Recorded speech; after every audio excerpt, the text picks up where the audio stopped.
I'm here. I'm here. I'm here. I decided to call an audible at the last minute. Slight change of plans today. We will probably still be playing some Parasite Eve, but before we do that, you may notice that the vinyl cam's not on right now. That's because I had to completely remove it and put it somewhere else.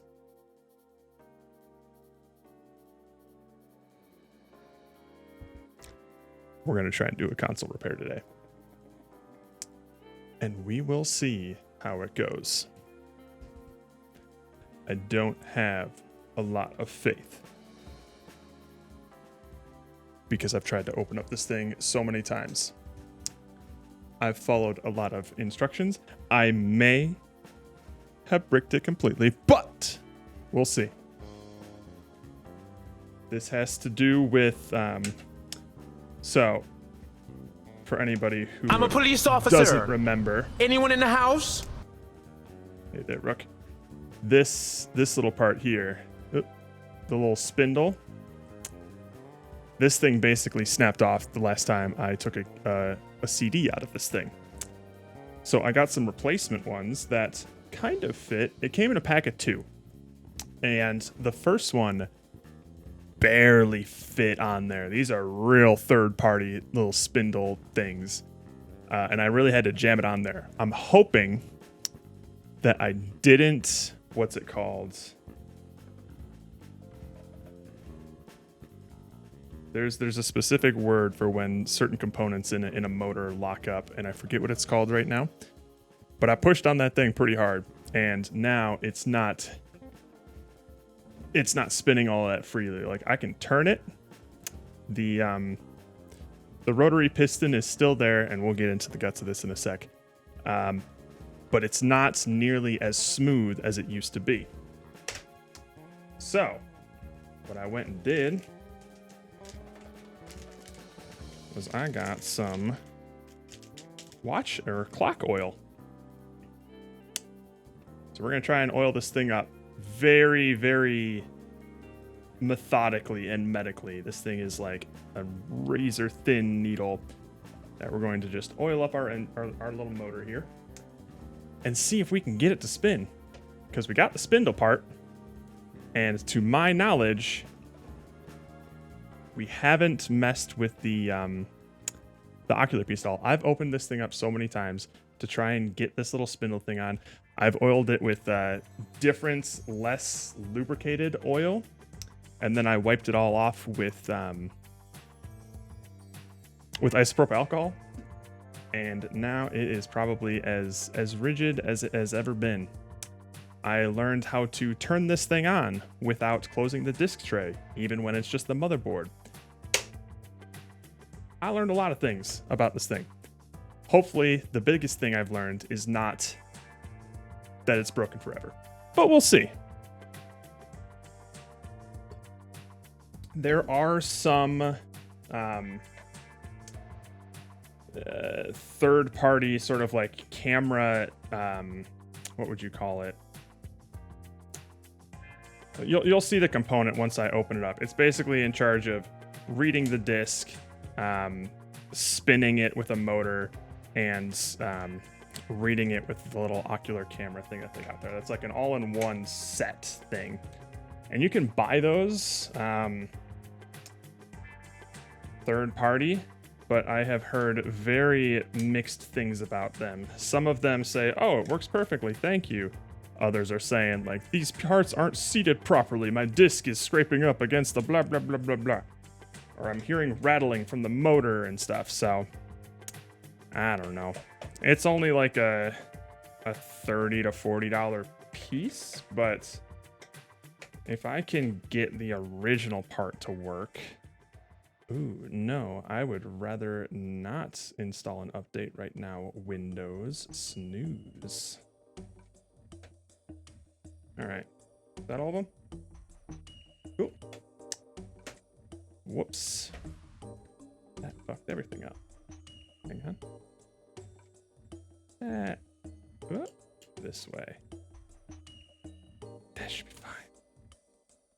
No, let's boost it up just a little bit. There we go. All right. Ba-da-da-da. There it is. God, the number of times I've seen this fucking motherboard, I swear to God. All right. So it's connected in two spots here. We got, you can't even see it, but this part scares me the most. This little ribbon component here. And then we also have the motor. This is the part that you connect to get the motor to spin. So, just gotta take both of those parts off. And this is the one that worries me because I'm worried I'm gonna rip it or something.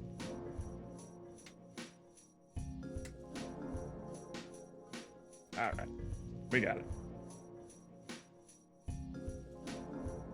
Okay. Oh, it's a little stuck here. There we go.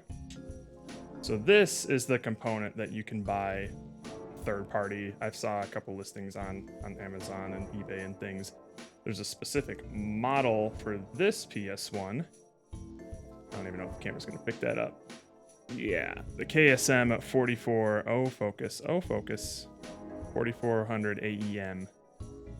That is the specific motor that fits into this specific model of PS1, and my piece of shit Logitech C90 does not want to focus on it. There it is.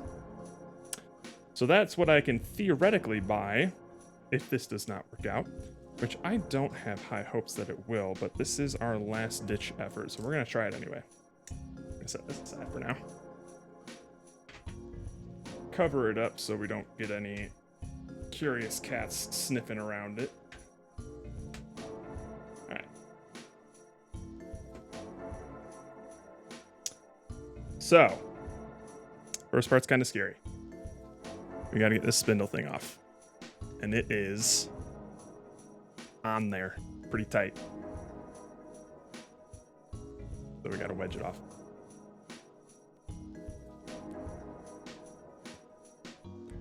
When I first took the original one of these off, the plastic was so old and cheap that it just shattered. It just shattered everywhere in pieces. All right. This is the motor we're working with. We're gonna try and get as much as we can in the little spindle piston part. And then we're gonna squirt some juices down these holes. And we're gonna see what happens. Okay.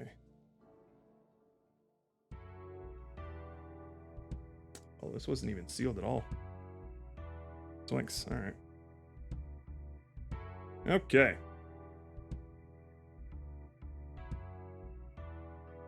That's such a tiny, tiny little dispenser. All right. I have no idea how much is a good amount to put on this thing. So we're just gonna wing it. Fuck it, it can't get more broken, can it?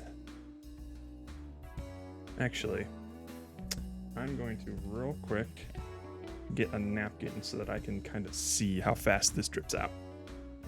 Be right back.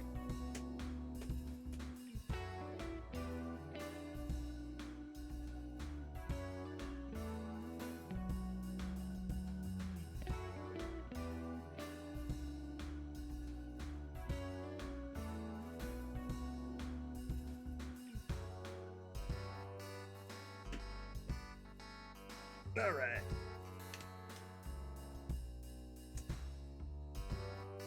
Real quick, just see. Okay. Okay, I got some pretty precise control over this thing. All right. I have no idea if this is going to be in focus. Is it? Would it like to focus, please? Oh man, do I have to keep it like way down here? It doesn't want to focus at all, even a little bit. I mean, I could hold it up here. Sure, why not?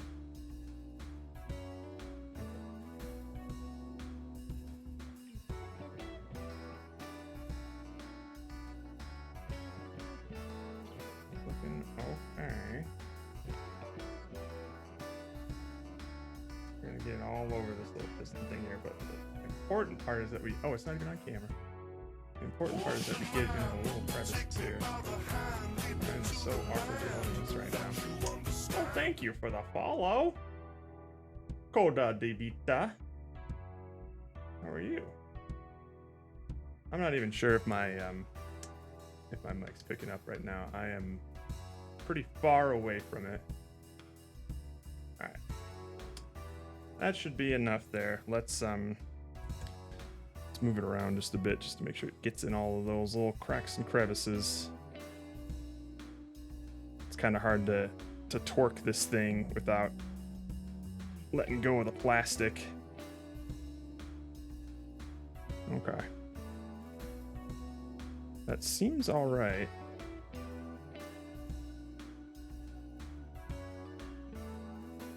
I've been lurking. This is cool. Appreciate you being soft-spoken and keeping the hardware in focus. I'm trying. This is my first time doing anything like this, but I appreciate it. All right. So that seems fine for now. So now we're going to get it in the little holes down here.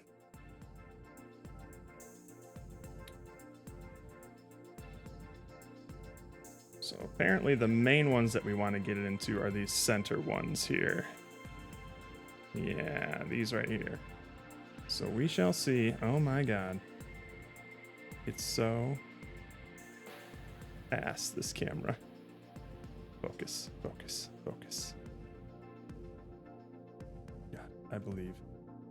Think about it. Want it. Need it. Focus. Please. Oh my goodness. Is there like a... No, there's no smudge on that thing. It's just a 2-decade-old camera. Holy shit. Hold, hold, hold.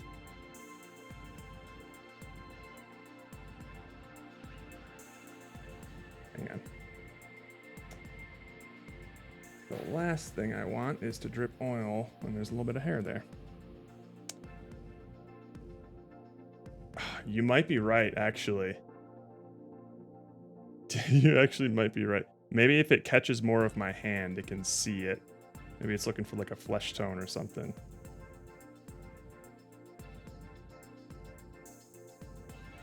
Okay, come on now.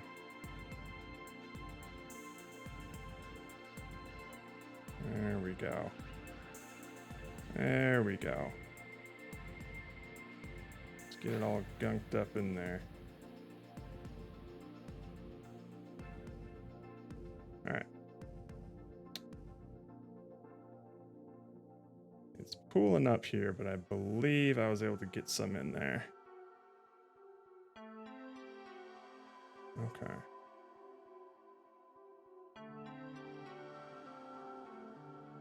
Now, I'm not sure if I'm supposed to be putting oil in the other holes here. I did in the past, and that maybe be what gunked it up. Oh, perfect.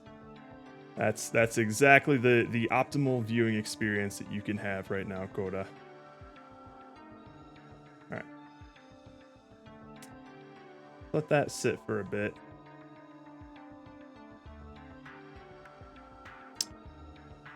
All right. We can wipe off some of the excess here.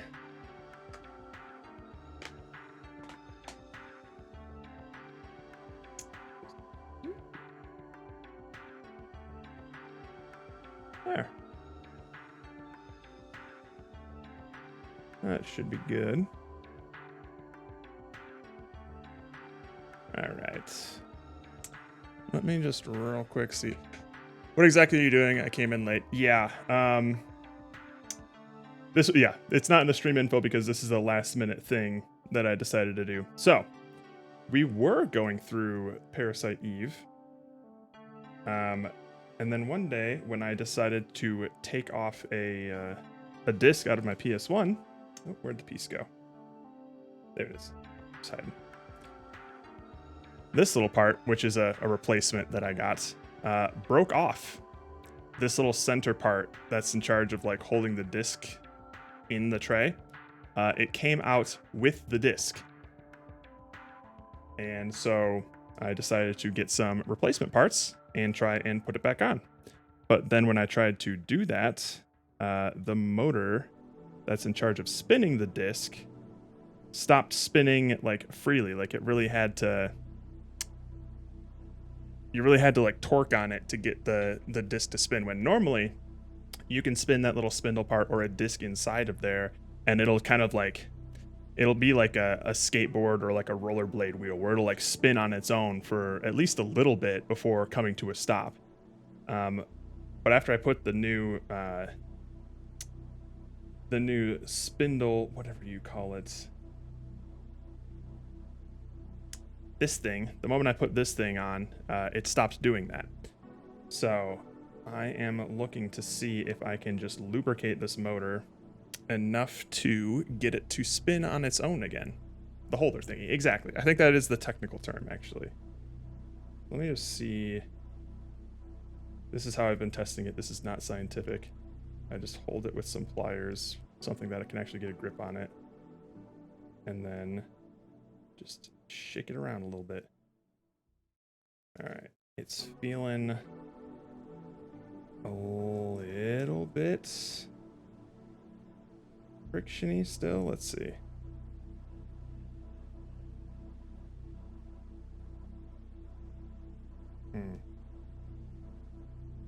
Yeah, it's hard to tell.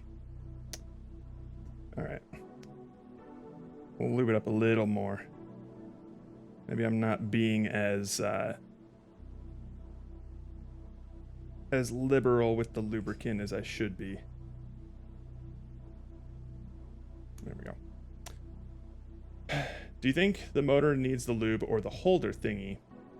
Is it a problem after the holder thing was put? Yeah, it was still a problem. Like, I could hear it seemed a little inconsistent. So sometimes I would take the little holder thingy off of it and I would hear the motor actually spinning.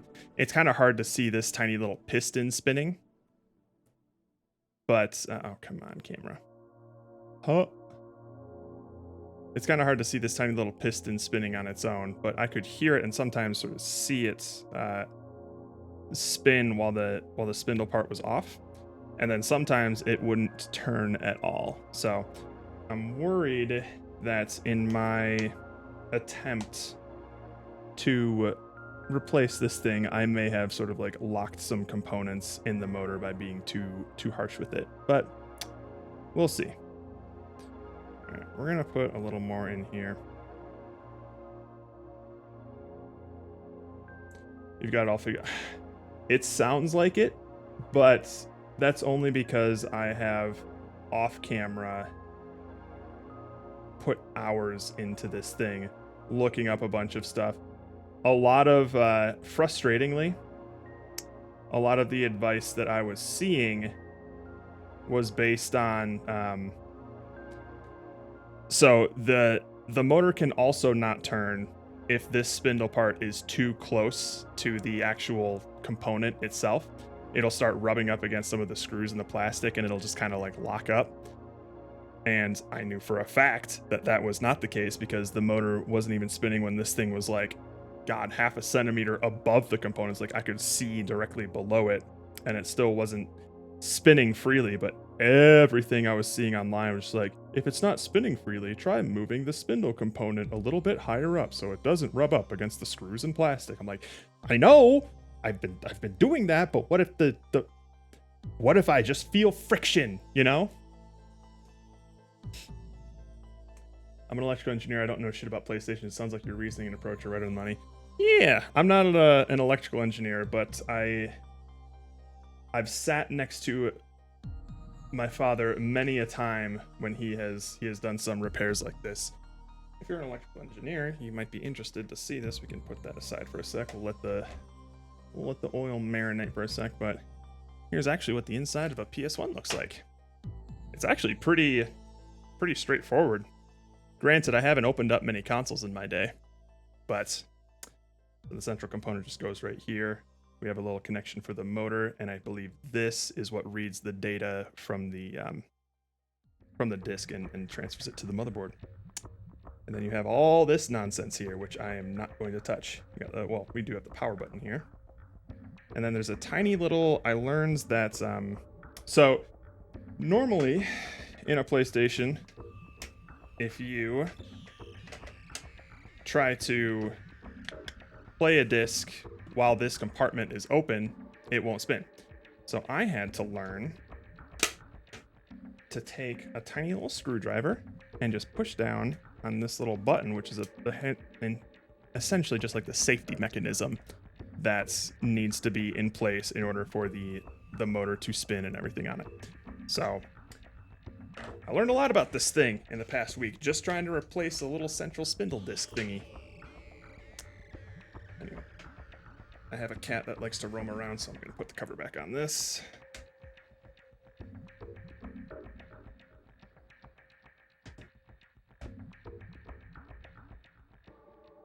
So an electrical engineer, eh? Are you mostly working with like computer components, or do you work on some bigger machines? I don't truthfully know all of the different professions that an electrical engineer can go into, so I'm asking from a place of ignorance. All right, we're just gonna oil up some of these holes here. What could possibly go wrong? Nope, up here.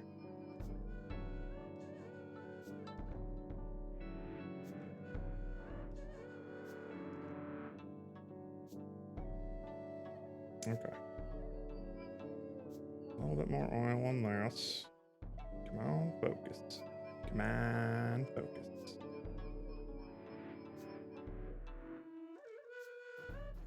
Alright. Surely that should be enough. Oh, we got some folks in Agile. That's fine.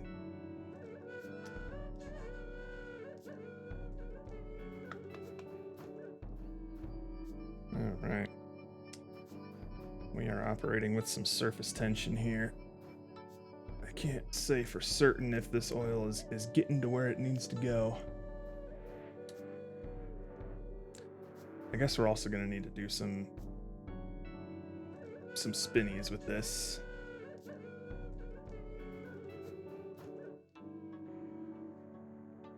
It's not pulling up as much as I would expect for how much I'm putting in, so I'm hoping that means getting where it needs to be. Okay. No worries, I mostly do math models and simulations of power systems and electronics. Ah, gotcha. Yeah, I think...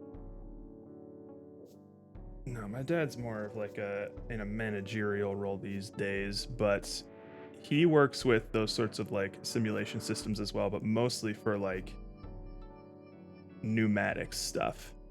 But what you are seeing at work right now is the product of my upbringing, where I mentioned earlier in the stream, I could feasibly find a replacement for this entire component that I'm holding right now. They sell them for like 30 to 50 bucks.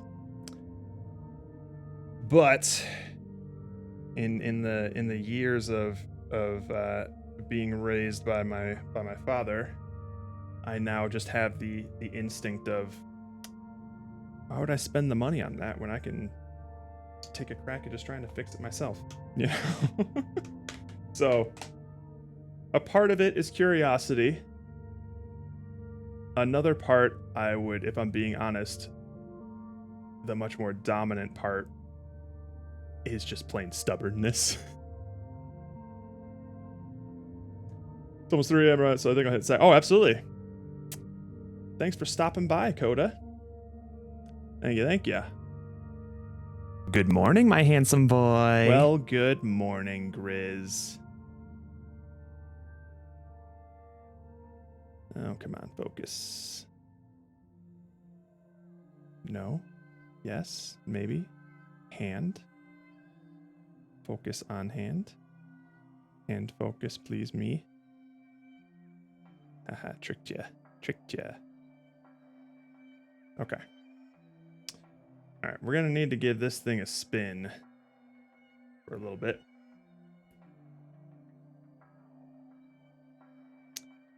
Hope I'm not interrupting to say this is perfect. Is it now?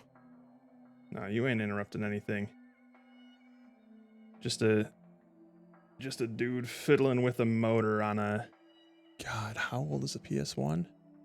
Almost 3 decades at this point, right? I think it came out in 1999, 98?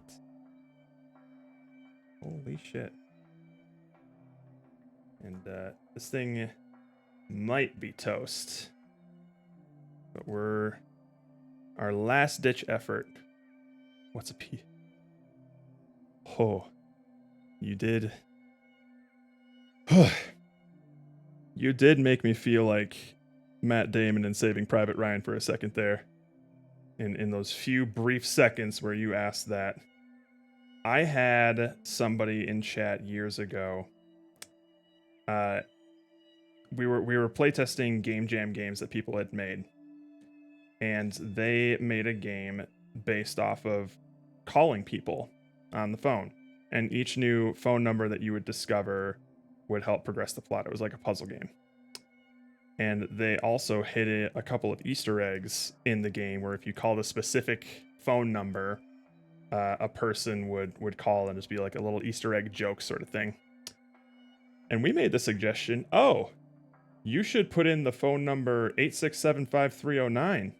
That's a lot of people would try that number. It's like, oh, okay, cool. What's the reference? Like what should that phone number, who should pick up the phone when you call that? I'm like, Jenny. It's Jenny. You got the number on the wall. It's Jenny. 86753. You don't know what that number is? Like, no. We pulled up the song and played it for him, and it's like, this is a pretty catchy song, and I'm just like, oh, I'm old. Oh no. That might also be it, but they were American. 8675. Hang on, you know what? I'll play it for you right now. I would not be surprised if it was purely an American thing. It's like I hesitate to call it like classic rock. It was like niche classic rock. It was like one hit wonder. Oh wait, no, I guess Tommy Two Tone is not that.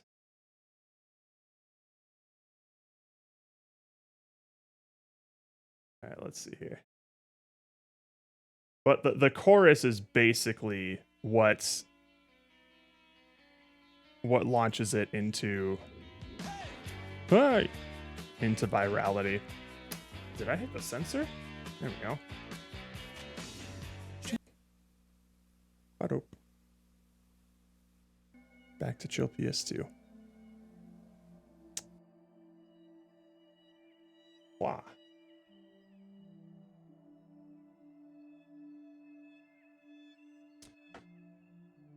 You played that song during the 2000s? No, the 2000s was such a period of weird technological uncanniness. I miss it. Let's see. When did this come out? It is hard to say. The song, the video came out in, or like the YouTube video was posted in 2013, but 8675309. Let's see. Yeah, no, this was an absolutely 80s song, but it persisted throughout the early 2000s. So that song came out in 1981.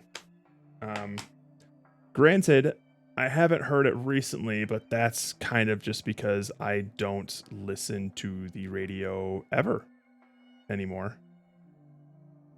So who knows? Maybe it still gets played on like some classic rock stations. I am sorry you had to see that. But I wouldn't know. My guess is that that song has officially died with a generation. Because now that I think about it, I have not heard it in probably a decade.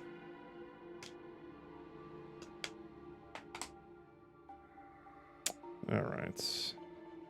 Just drying some stuff off here before we put our little spindle boy back on. I don't know if I want to put a little oil on this plastic so it slides in better. I mean, I have it on the shaft part already, so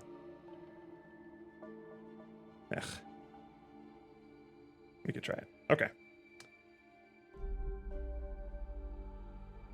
It's still a little wet, but I feel like the parts that are gonna be touching it are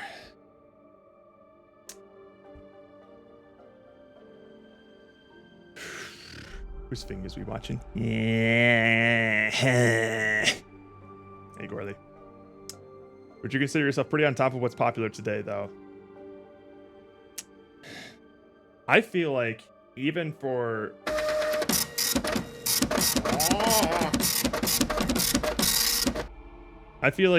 somebody who is arguably a lot more in touch with culture than I am, it's still probably immensely difficult to keep up with what's hot these days.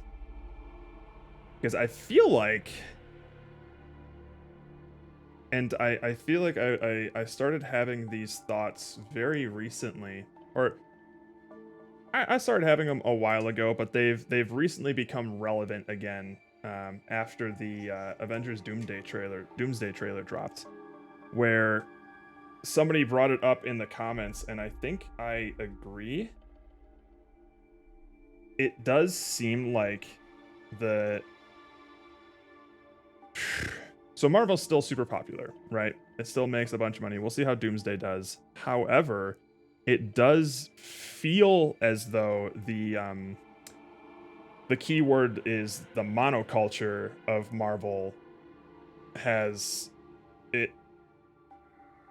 well and truly ended for sure. You know, like Marvel still makes buku bucks and puts out some of the highest budget projects out there.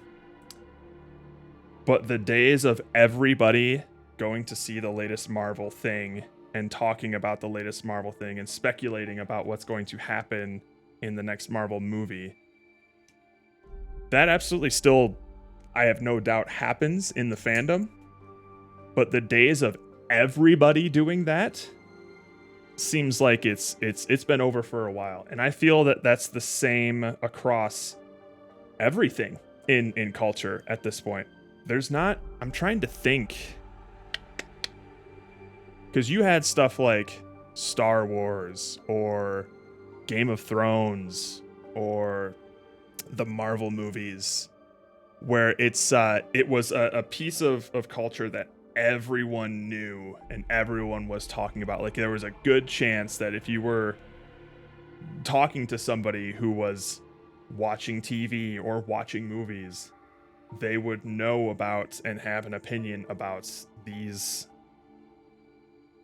aspects of culture. Whereas nowadays, it doesn't feel like there's a lot of things like that. A lot of communities, there's still plenty of very passionate, like, ardent fans out there and fan bases, but they all seem pretty segmented these days, right? Like, there's not a monoculture of just like, this is what everyone's listening to, or this is what everyone's watching, you know. Unless I'm wrong, unless I like am missing a key part of something happening in culture right now that I'm not aware of. Is there any sort of like TV series or movie series? It's not feeling good right now. I think we may have locked this thing up.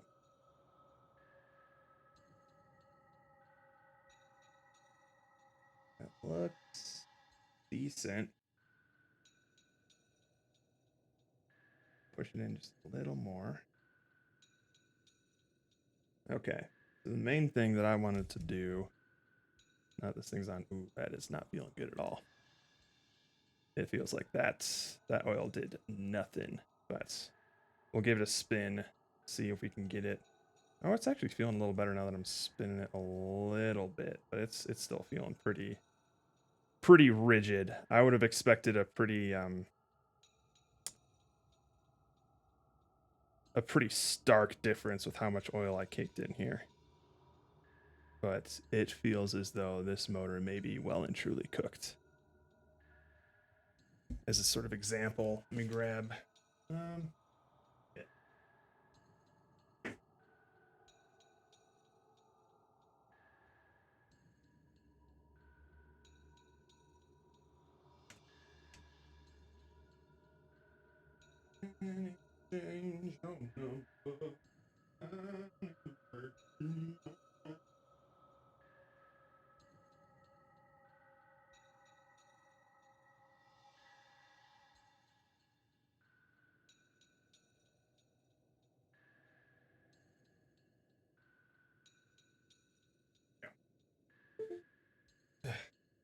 I had to plug this thing in to get it open, but just as a little comparison here, I have this little blue wrist drive, and you can kind of see when I spin it, see it kind of spins at least for a little bit, right? Let's see if I put a CD in here. Let's see how freely it spins.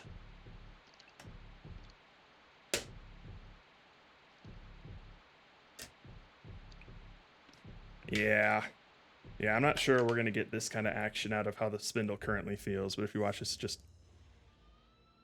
you know, that's how it's supposed to feel.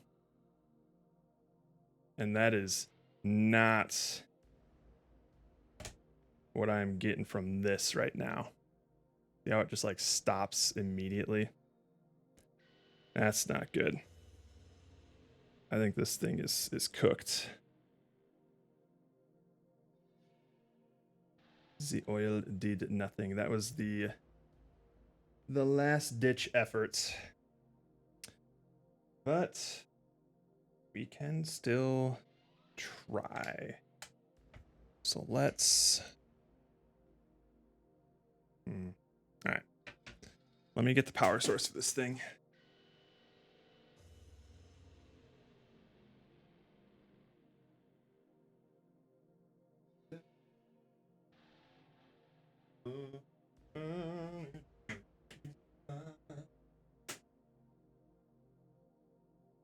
Alright.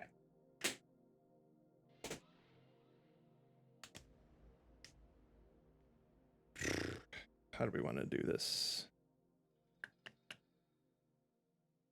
All right. We'll do it the safer way. This thing on. Then we'll plug it in.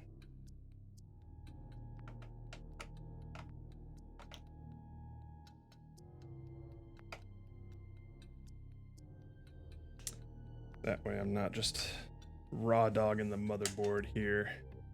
Is there a way that I can get this to show? Okay, cool. All right, so theoretically, if I just push down this little button here with the Q-tip and hit the power button, we should see this little spindle spin. I do not anticipate. I can fix that. Based on how it felt, I don't anticipate seeing it spin. But let's see. Yeah. Yeah, so you got the little ocular part doing its read. That's when it's supposed to do a couple of test spins on the spindle. And it did nothing. Feel it one more time. Side. Oh yeah. That feels incredibly stiff. And this is the point where I would go to a lot of forums and say, like, it's not spinning freely. Like, it feels like a lot of resistance and friction on this thing. And everyone's just like, oh, just lift the spindle disc part of it up so it's not colliding with any of the plastic. I'm like, it's not colliding. I could slide a fucking credit card underneath this thing. It's not touching anything. What happens if it's just not spinning freely?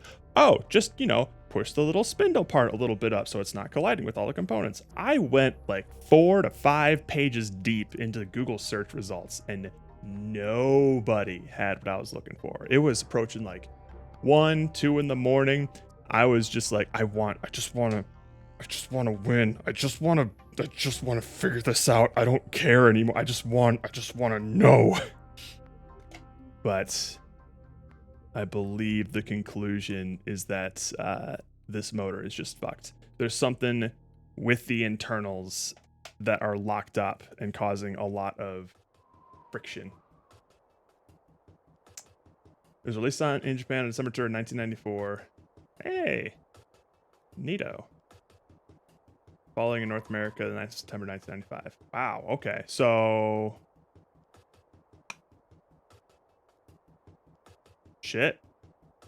Wait, what is that then? Is that 30 years old?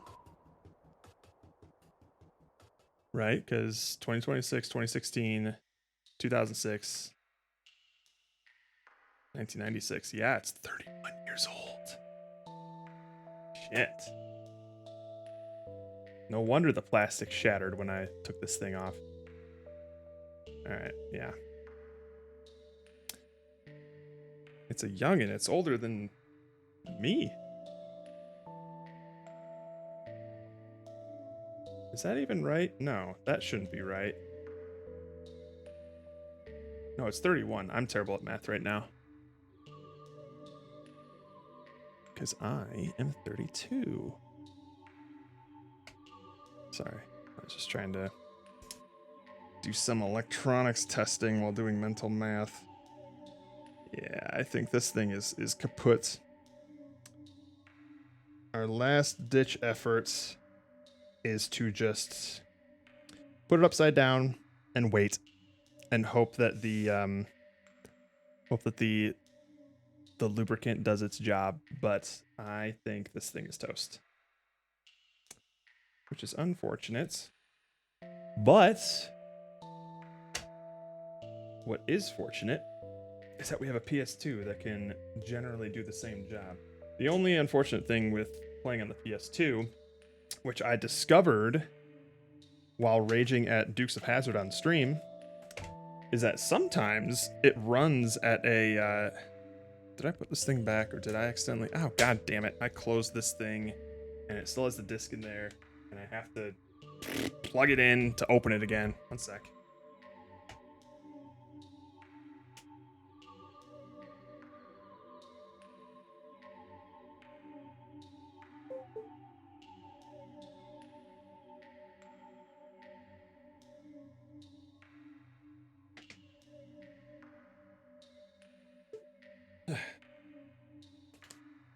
But anyways, some games run at a higher clock speed on when they run on a PS2 compared to the PS1.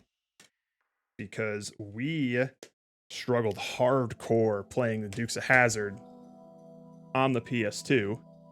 There were certain time trial races where I swear to God they gave you exactly enough time, barely, if you played perfectly, to get to the end of some levels, and it felt so unreasonably difficult. And then I got curious. I think I read something online about like different clock speeds and inconsistencies playing PS1 games on the PS2. And I got curious, so I plopped in Dukes of Hazzard on the PS1, played that exact same level, beat it first try with like tens of seconds to spare. So, because that game was running at a faster clock speed on the PS2, the actual clock itself was running faster as well, making that level almost impossible to beat unless you were playing.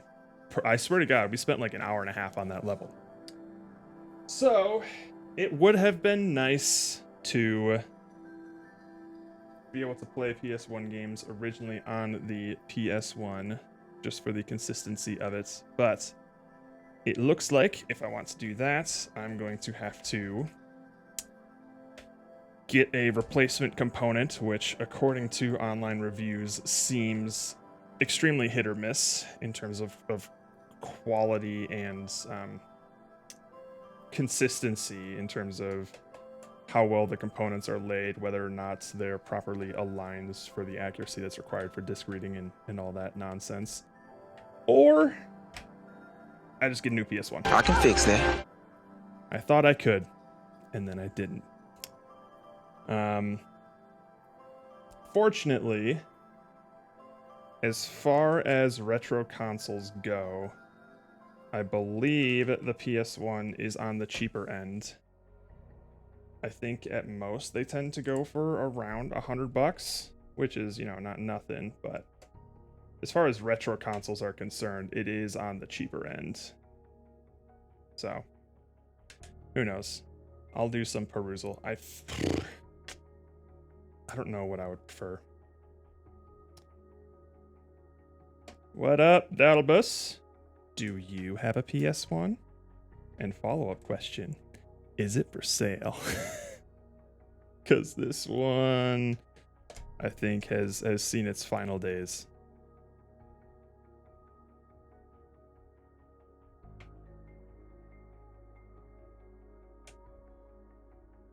I would suggest getting a thin. They are more robust. Yeah, maybe I would. Probably. There is something charming about this fat hunk of plastic, but if I'm going for longevity, maybe I would have to go for a newer model. All right, well, there it is.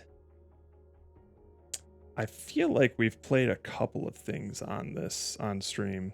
Maybe we played Silent Hill 1 on this? I don't recall. But it has seen its final days. The last thing that ever played on this console was the demo disc from Parasite Eve.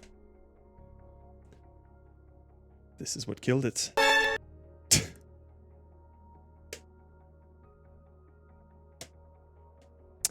Ah, well. While I'm here, while I have this this hand cam, I got some stuff to show off. So, annoyingly, this story will have a point. My tags are expiring on my car, and I need to do an emissions test to get them renewed. The first time I went last week, it was not able to be completed because some components were not ready. And the advice that the person said was to just go drive it for a little bit and then bring it back. It just needs to get some mileage on it before these components turn on and they're ready. So I decided to drive all the way down. I won't say exactly where, but at least 30 minutes away to a retro shop. Because I'm just like, all right, I need to get some mileage on this anyways. And I haven't been to this place in a long time. So let's see what they got. Alas, Mars and Nova, hello! How are you? So, I drove all the way down there, see what they had. I'll cut to the spoiler alert of just I went back to the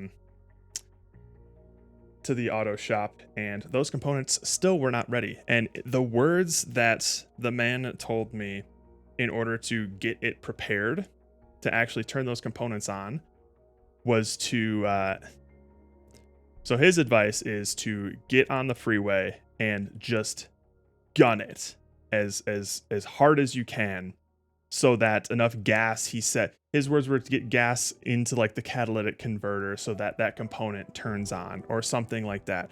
I don't know cars very well, but his exact words were to drive it like you stole it.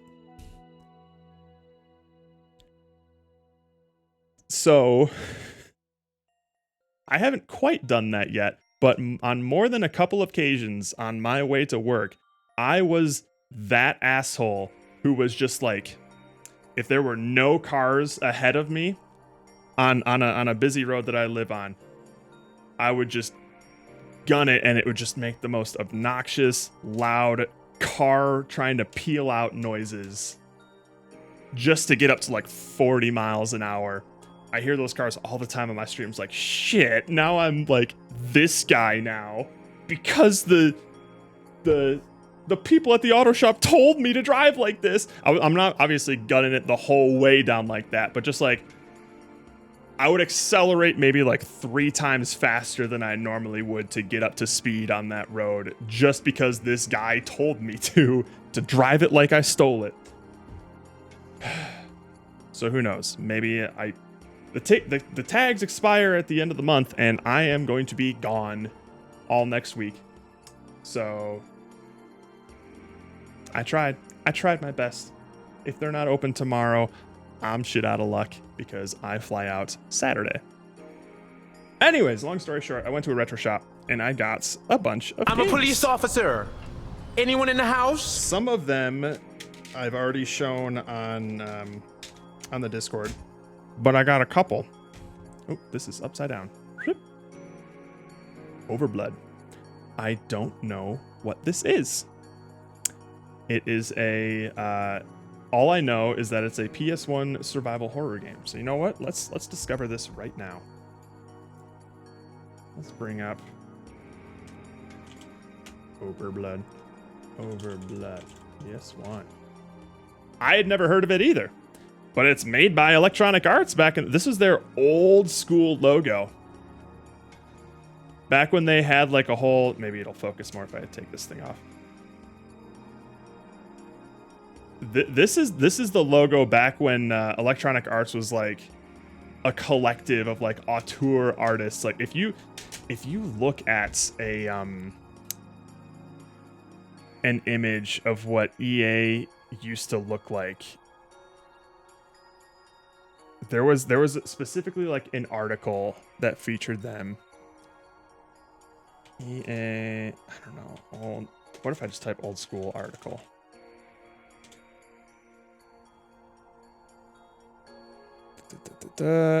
Yeah. Is this? How about I just type in Electronic Arts? Because they also used to just go by their... Here it is, right here. This is the article I'm thinking of. This is what EA used to look like. Can a computer make you cry? This was the article that exactly what I was thinking of. But you see their little logo at the end of that article there, Electronic Arts. They used to be like some of the most pretentious artist-looking artist people you've ever seen. And I say that affectionately. So I'm curious as to what this might be, because they got the old EA logo there. So let's take a peek. Let's see what the long play of Overblood. I think, should this horror game stay forgotten? Man, people are so ragging on retro games sometimes. Overblood, PS1, I don't know, intro? Or maybe trailer. Would there even be a trailer? Oh, I guess so. 2.3K views. That's exactly what I'm looking for. That's about as unknown as it gets.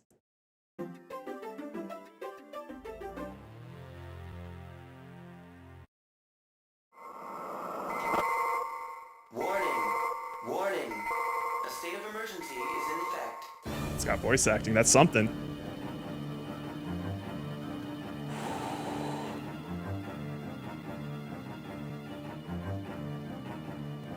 Are we gonna get a transforming shadow?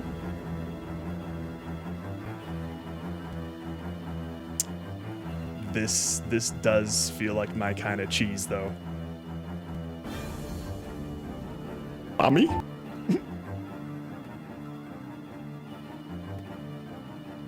This is also telling me next to nothing. Okay, maybe I need to see some actual gameplay here. Let's check out that long play. Just skip around a little bit.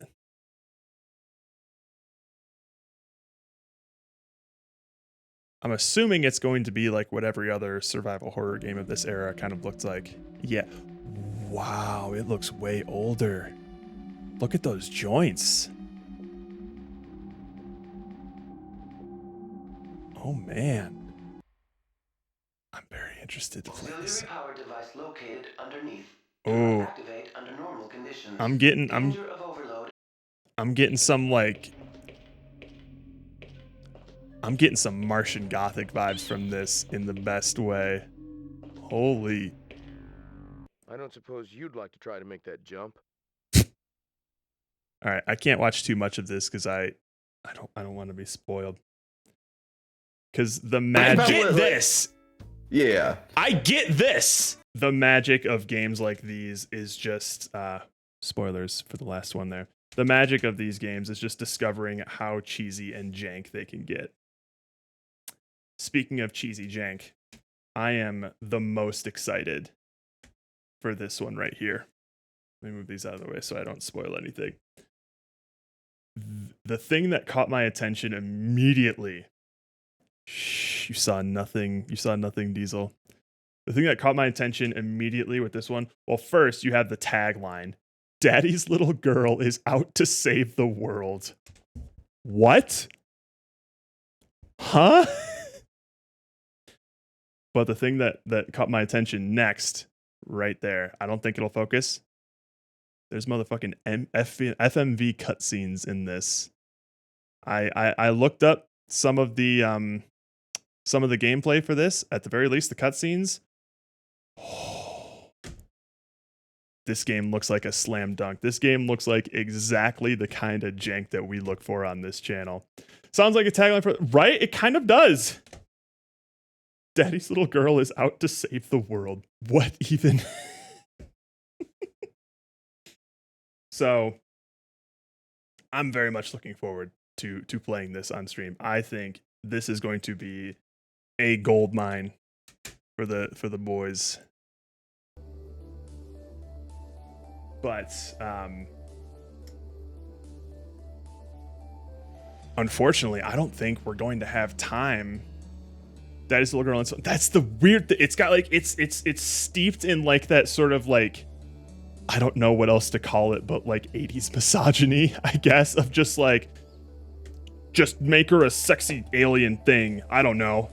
Fuck it.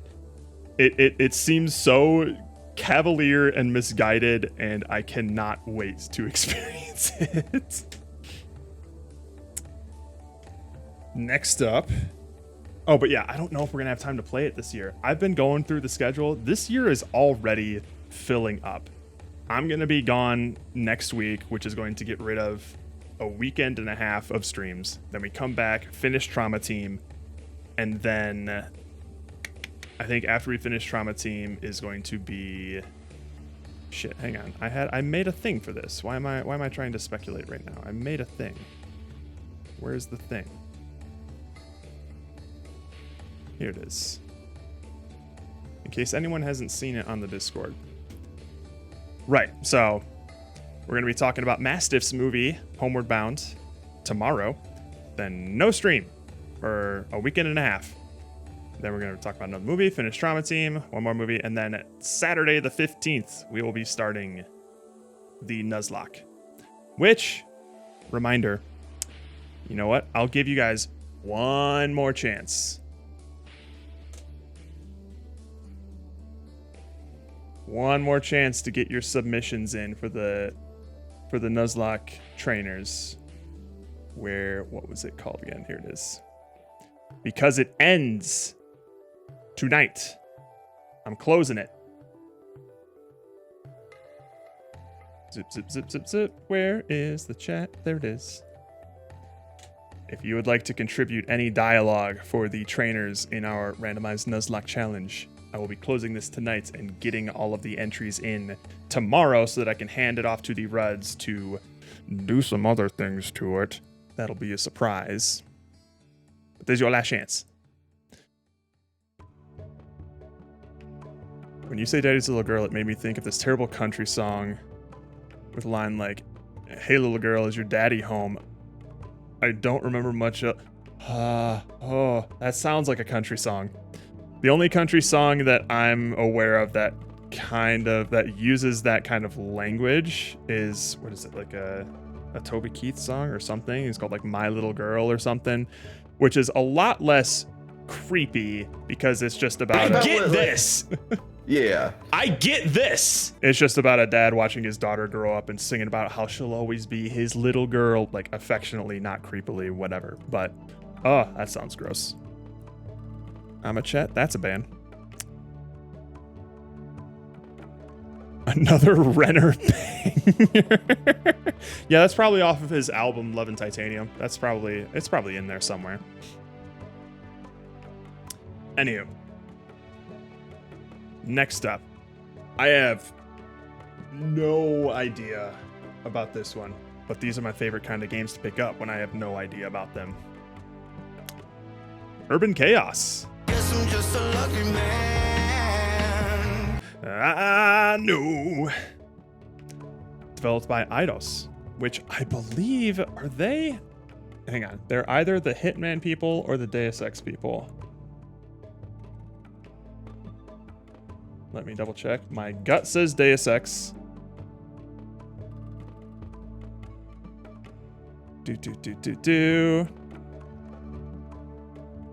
Or I might be told. Yep, they're Deus Ex people. Or they're a publisher because the developers of Deus Ex, it's saying, is Ion Storm. Crystal Dynamics is maybe what I was thinking of.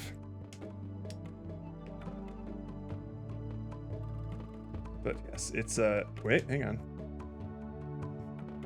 There's also a studio here named Mucky Foot, which is a great name. But it just kind of looks like madness. I'm always curious to see what makes an M-rated game on the PS1 with the limited amounts of visual fidelity they're able to portray. Let's see what it says here. Millennium approaching. Oh god, maybe I should read it like this. Turmoil, crime, and corruption rule. Warning, disorder, and chaos. I absolutely cannot read these features from the camera here, so we're just gonna go like this. Play one of two main characters, Darcy Stern, an agile, street-savvy female cop, or Roper McIntyre, mysterious ex-soldier. Multiple modes of combat, engage in hand-to-hand fighting, heavy weaponry face-offs, vehicle chases, and intense shootouts. Command a variety of vehicles, take control of police cars, vans, and other vehicles. I'm always curious because this seems like a very ambitious game to be making on the PS1. You see a lot of generic slop on the PS1, and by slop I mostly just mean like everyone making the same game over and over and over. This is one of the rare ones where I picked up and was like, this sounds like it could be like something like it's got all the bones of what you would expect like a Rockstar game, like a Grand Theft Auto to kind of be like, but I'm assuming it's a bit more like linear focus, but they probably had a similar ambition to what Rockstar was doing on the PS2. They were maybe just like a decade too early. I'm curious. I don't know. We'll see about this one's going to be a dark horse. I have no idea what to expect from this one. And then I had already spoiled it. Diesel had already seen it. I found another one. I couldn't not pick up something literally just called Monster Bass. And what really sealed the deal, you can't see it probably in the text very much.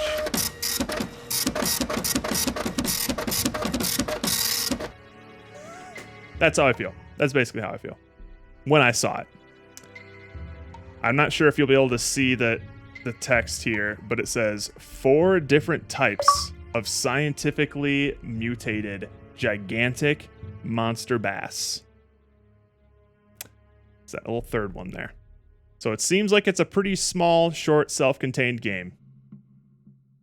But I am all about fishing games where you just have to catch monstrosities. He's fishing with a goddamn mouse here to catch this thing. Right? I feel like this is going to be good. And I won't spoil too much about it, but I did look up the intro and y'all need to see it. It is a completely different vibe from every other fishing game that we've played. See if you can spot the difference. Let's pull it up here.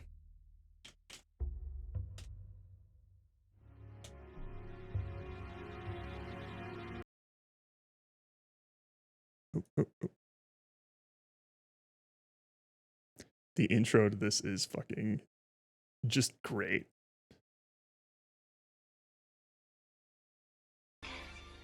Magical.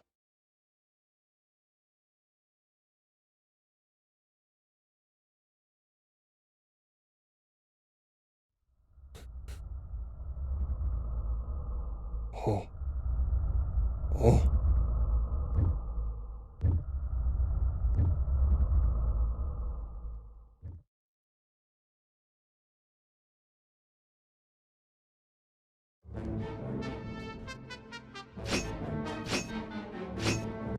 It's like a cheesy like monster movie. Like they're going whole hog into the vibe here.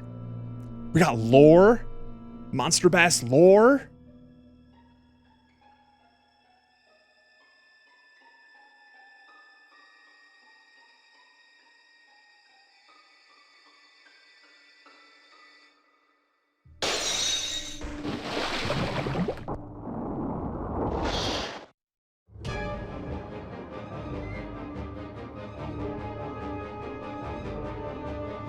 The Killer Bass Cup.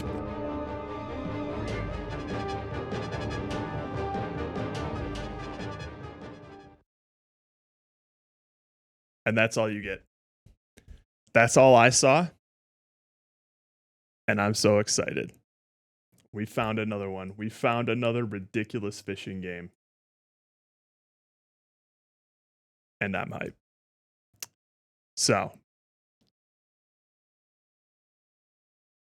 That is, there we go. That's basically all I picked up in my efforts to get my car emissions test ready. I ended up spending maybe a bit too much money buying some really, really cheesy ass PS1 games. And I am so excited.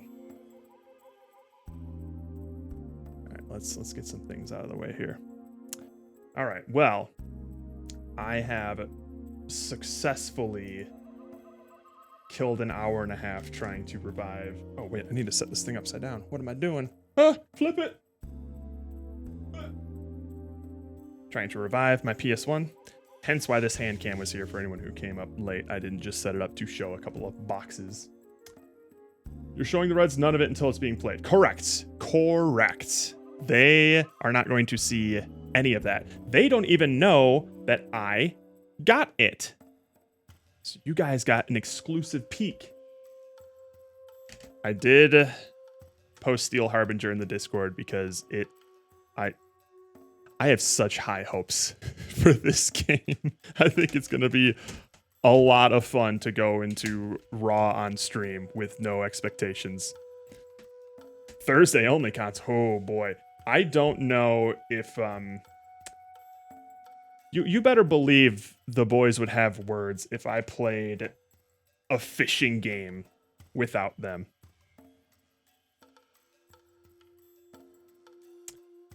But the reveal of it absolutely was Thursday only content, because if there's one thing that I can count on, it's the Ruds not seeing anything that happens on Thursday streams. Ever. Is this, what am I seeing here? Is that my, what is that? What, oh, it is. It's the bottom of my, wow, they see that? Holy shit. Boy, this thing is angled in quite a bit, huh? Holy hell. Hang on.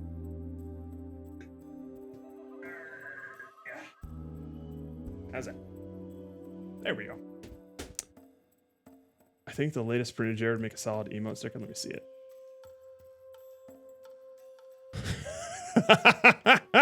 Jesus Christ. That's not bad.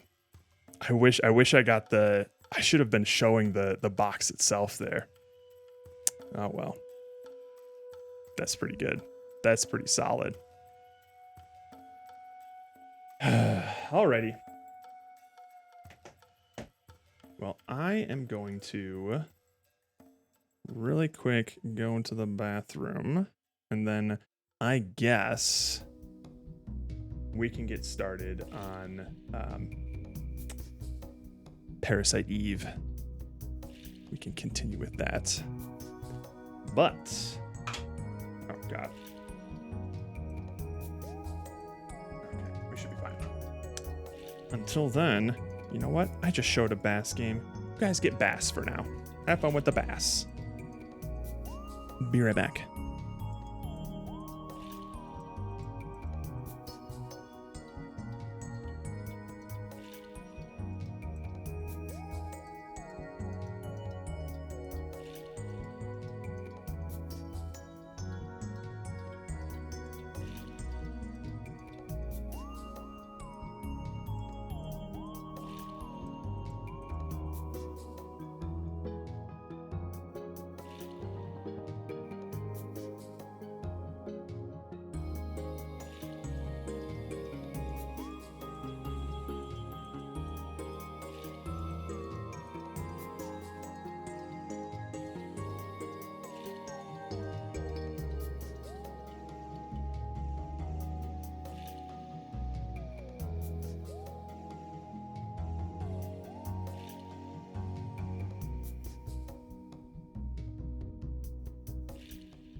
All right.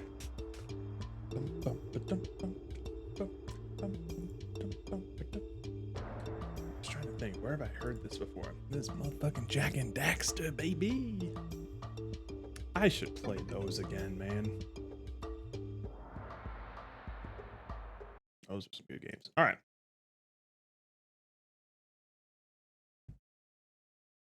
I'll let you catch that one, part human. But once you get it, congratulations, you caught Big Gus. I love Jack and Dexter. I love Jack and Dexter too. I love Jack and Dexter as well. I think that's one of the rare occasions where a game series has completely shifted its direction and tone and type of game it is essentially, and I still kind of fucked with it. Like I really enjoyed Jak 2 and 3, but there is something special about just the classic innocence of Jak and Daxter. 2 was still really solid. I'm not surprised that you didn't beat it though, because that game was hard as fuck. I could not beat it as a kid. It wasn't until like post high school that I ever went back to it and ended up beating it. That game was balls hard. 3 was fun though. 3 had all of the gameplay of Jak 2, but polished a little more to where it was a lot more balanced, I think. 3 was 3 is probably, I'm gonna have to go back and play it, because I probably played 3 the most. And I really enjoyed it. It's probably, if I were to try and go back from memory, it's probably one of the more like unfocused games in the trilogy. But it was still a lot of fun. Like I'm remembering, oh man. Yeah. That's not to say that the game wasn't good, because that game was still phenomenal. I think I had the guidebook for it and everything too. I love Jak 3. Jak 3, I'd have to play through the trilogy again to guess which one was my favorite. But if you asked me when I was in like middle school, high school, I probably would have said Jak 3. Just last month, I watched the whole story recap of all the Jak games. Ooh. See, I'm only ever familiar with like the trilogy, but I know they also had like a PSP game and a racing game that I'm not sure is part of the canon or whatever. There was a few after 3 that went even weirder. I mean, I'm sure like the Daxter games were also considered part of the canon as well. But oh my god, there is a source of eternal childhood trauma for me, and I think I feel it every time I'm swimming in open water in any video game, and it's the fucking lurker shark from Jak and Daxter. Does anyone else have this trauma? Yep, you know exactly what I'm talking about. So let me see here. Jak and Daxter lurker shark. This thing would never fail to spike my blood pressure. It would get me on my feet off the couch in like a panic whenever I would hear and see this thing coming. So for anybody who doesn't know, I think Rockstar ended up doing this as well. Just like there's this open water that theoretically goes out to infinity, and rather than putting an invisible wall to block you from progressing further, the invisible wall was actually a shark that would come out from the deep and swallow you in one bite. And it has a very, very upsetting, panic-inducing noise that it makes, accompanied by like an increasing heart rate sound, until it eventually gets you and just gobbles you whole. It fucking terrified me as a kid. Let's see if this will capture it.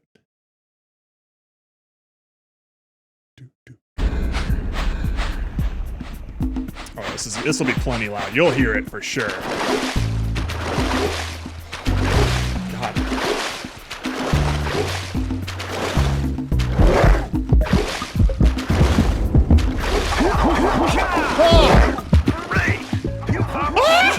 It's actually still making me panic. Come back to the warp gate so I can bring you back to the lab. Hurry up! He's not gonna get eaten, is he? Is he gonna get eaten? Yeah, he's gonna get eaten.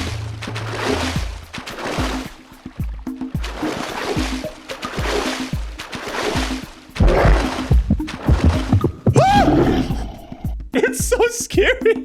The way it comes out from like the deep and sort of like phases in. Dude. Oh, that still makes me panic. I cannot handle that. Oh, Jesus.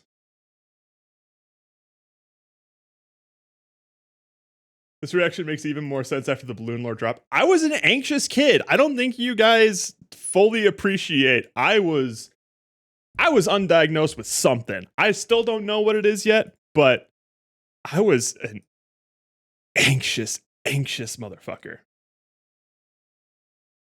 There's still even some lore out there that, who knows, maybe I'll divulge eventually, but it's a little less goofy, so I'll keep it for a more serious moment. But it ties in with my general anxiety as a kid. I was not a calm child. Well, internally I was a very calm, docile kid, according to my parents. But my brain was firing on all cylinders at every single moment of the day for a lot of my early life and most of my adult life as well. It has never stopped. Let's play some Parasite Eve.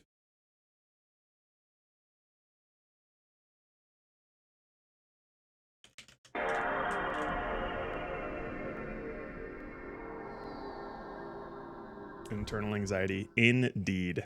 Sometimes it gets externalized, like when I scream at video game sharks and stand next to balloons. But I think I had also talked about this before, and I don't think anybody can possibly like relate to this unless they experience it as well. And I've brought it up to the Ruds, and they do not understand it at all. But I also get a deep anxiety holding a balloon by a string, or even, God forbid, like a bunch of balloons, and standing outside. There's something that like makes my palms sweat because of just thinking of just loosening my grip a little bit and those balloons just being gone forever. There's something that just kind of like, it's kind of like the equivalent of like, hang on, I'm gonna bring this on. It's kind of like the equivalent of like holding like your phone over a bridge or something, you know? Like that kind of nervousness that you might feel just doing that for no reason. Like how your palms might start sweating. It's like, if I just open my grip a little bit, this thing's gone forever. That's how I feel like holding balloons outside. I don't know what it is about balloons, man, but every aspect of them. But as a kid, I could not handle being in the same room as balloons because I was constantly worried that they were going to pop and make me jump, and that moment was just so intensely unpleasant to me as a kid. So oh yeah, you weren't here for this, Mars, but I dropped this lore I think like last week, where there's home video footage of me getting up on a magician's stage as a small child, and I'm super excited to be there, and then he starts like pumping up a balloon, getting ready for his trick, and I lock up, I start covering my ears, and my mom has to come up and carry me off the stage. I was intensely afraid of balloons. Right, like when you stand too close to an edge. I feel that when I'm just like carrying balloons outside. Like if I have to, like, I think the latest time I experienced is like I went to with my parents to like the dollar store to get some balloons for a party or something, and I was just holding them and bringing them back to the car. I'm just like, I'm extremely nervous right now. Not like like levels of breakdown nervous, but I'm just like, why the hell are my palms sweating right now? Why is my heart rate going up just because I'm holding these balloons outside? It's so weird. You saw a balloon and felt you were held at gunpoint. Dude, back when I was a kid, if I was in the same room as a balloon, I might as well have felt like I was at gunpoint. There was never not a moment where I wasn't hyper aware of exactly where that balloon was and what was happening to it. If there were kids like kicking it around or whatever, and I was on the other side of the room, it's like, brace yourself, it's gonna happen. It's probably gonna happen at some point. It's just brace yourself, it's gonna happen. It's gonna pop eventually. They're gonna kick it the wrong way. It's gonna hit a light, it's gonna get too hot, and it's gonna blow up. Like, my little like 8-year-old brain was constantly going through these things. I'm a lot better now. Now I just get nervous holding them, apparently. I have a friend who's terrified of balloons too. Like, put as much distance as possible, level fear. That's basically what I was like as a kid. Again, I'm totally fine being in a room with balloons now. I don't know what changed, but that was absolutely me as a child. I could not be in the same room as a balloon. All right, let's bring this volume back up here.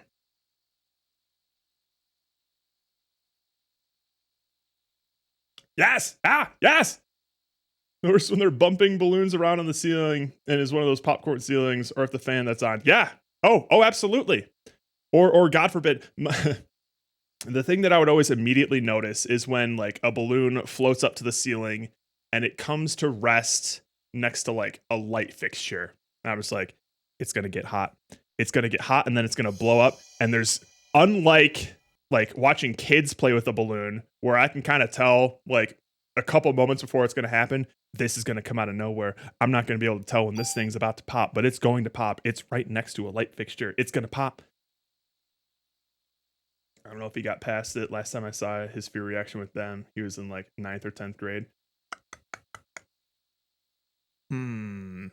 I think I want to say this phobia of mine started to maybe ease up in like middle school. I couldn't tell you. I'm sure I would still get nervous like watching people play with a balloon in the same room that I'm in, but like I'd be able to handle it a lot better. I couldn't tell you when that anxiety started to dissipate. Although around middle school age was when it was replaced with much more like serious and life debilitating anxiety, which again I won't go into, but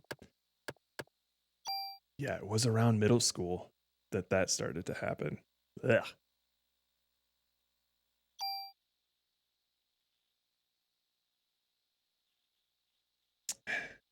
But fortunately, for most things, I'm like,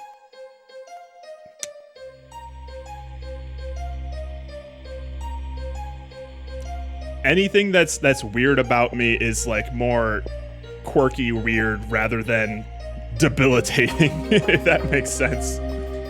I don't know how else to phrase it.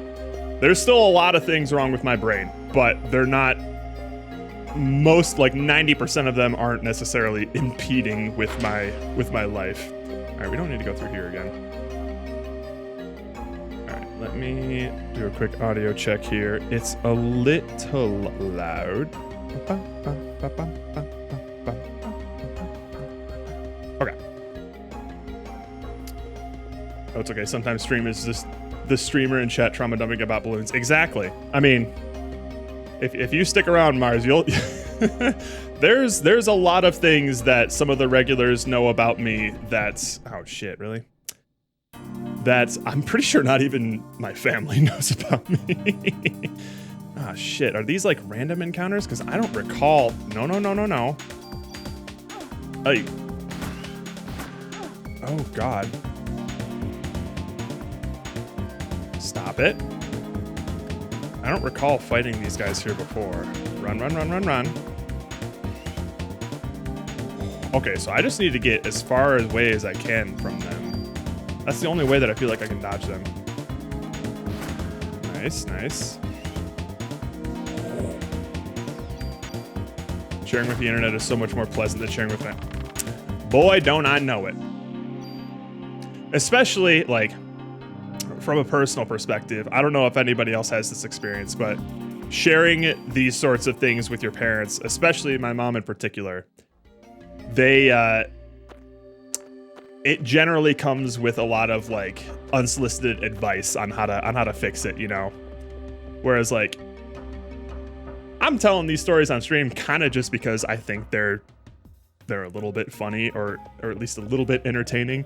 I don't need like, oh, you know, like if you just do X, Y, and Z, you could probably fix blah, blah, blah, blah, blah. It's like, I was just trying to tell a story, Mom. I'm sorry. You know, like it can get very unfun very fast.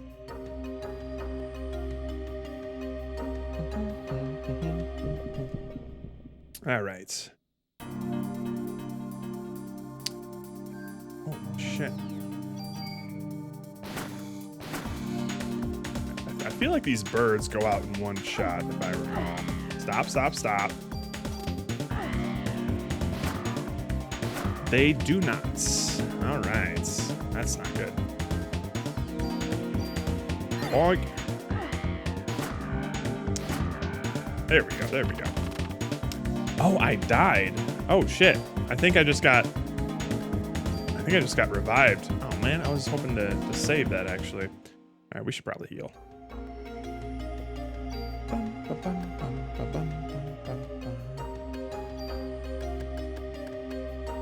Yeah, we used to revive, I think. Well, let's have that not happen again. All right, I wanted to go left first. Nope, that looks like something, actually.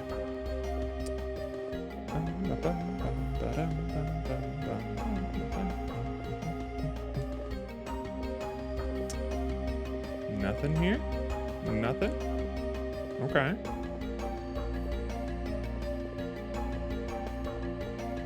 It's always hard to tell because the interact colliders with this game have been very specific. Okay, no, we're good. Oh, that goes to a different screen. All right, fine. We'll try the door. This will also be a good test to see. It doesn't look like... I was a little worried for a second. I was like, oh no, is this game like a bunch of random encounters? But it seems like when you clear a... All the animals have escaped. Yes, they have. Oh yeah, wasn't there talk of like a lion around or something? Jesus. All right, no, we're going back. We're going back and we're going across the ridge. I don't know what the non-critical path is.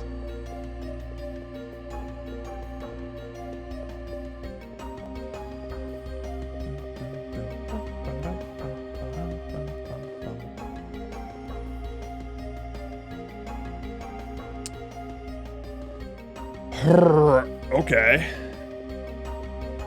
Oh, this is just a river. That should be fine.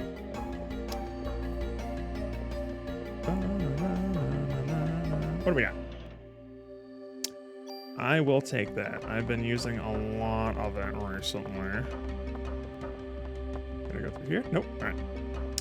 I am interested to see how this game sort of shakes things up with its combat, because right now it's mostly just waits for a thing and then shoot, then wait a little bit, then shoot, and there's not too much strategy involved. Welcome home, Rook.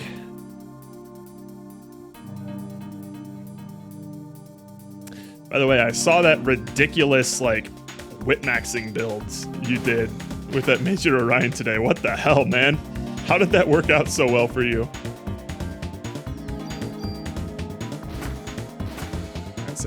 Sick. Bro, your boy got up to UG 7 today with a run.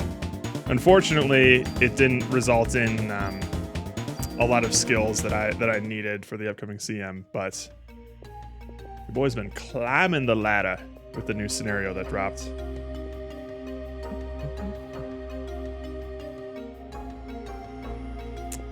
Where the hell even am I right now? Holy shit. This zoo is huge. Oh, no. All right, get far away from these things because they can poison. Bam. Ah, Jesus, they got so much reach. Holy hell. All right, nice.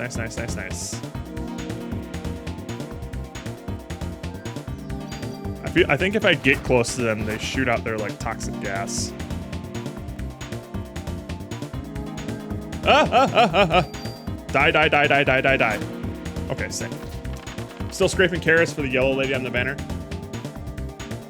Her name is Smart Falco, Rook. But if you'll just take my little bit of unsolicited advice, the current support card banner is like the banner that's going to define like how strong your deck is for the next couple of months. I would highly suggest pulling on that banner if you can.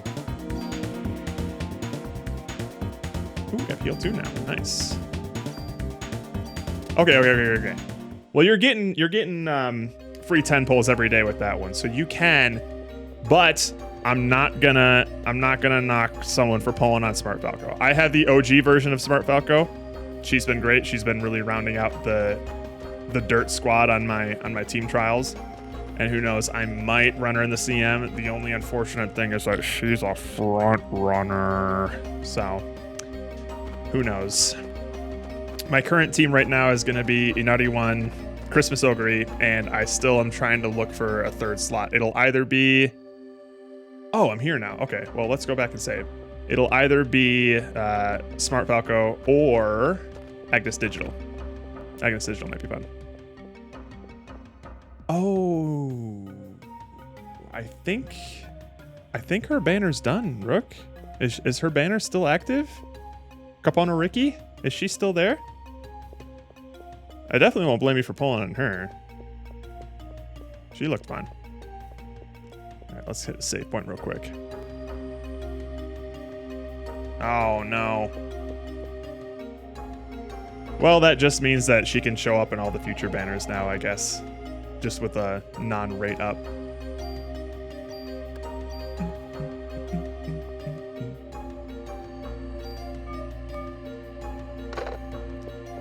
All right. Okay, so we ended up looping back around, which is actually really appreciated because now I know where I can go next.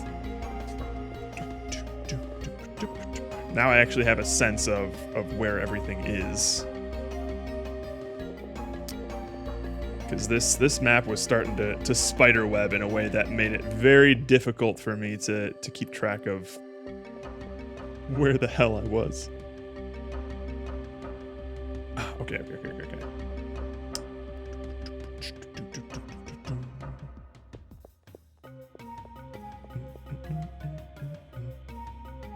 I always get lost in it. This zoo is enormous. This is my first time going through it, and I'm just like, where the hell am I? Because the tricky thing for me is that I'm trying to find the non-critical path. I want to make sure I get all okay, we've been here, okay. Get all the loot and stuff before I move on to the next area. Oh shit, this is a door. Isn't it? Can I go through here? No? Okay, thank God, actually. Unless, hang on. Do I have to be standing still? No. Okay, good.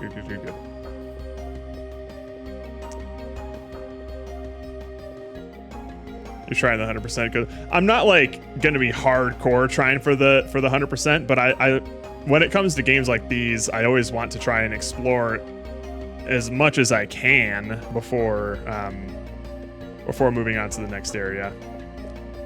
It sounds like 100%ing is a bit of a difficult task. You have 3 more days on Ricky. Oh, okay. Well, that's good. It's just starting. Okay, so I feel like I explored everything properly on the right side here. So now we can finally move over to this spot. Well, how many polls have you already done, Rook? Because if you get up to 200, you can get her guaranteed.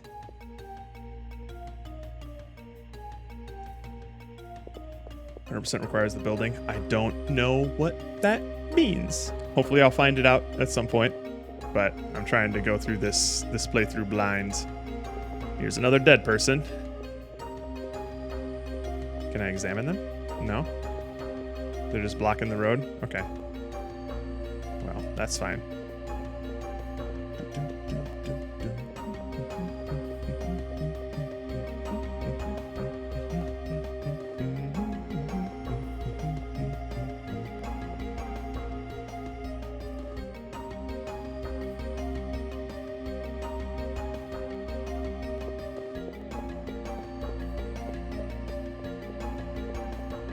What do we have here? No, always left. Always left first.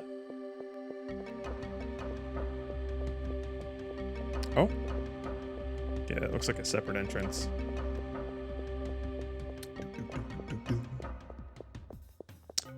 Backstage. That seems critical pathy. Let's go here first.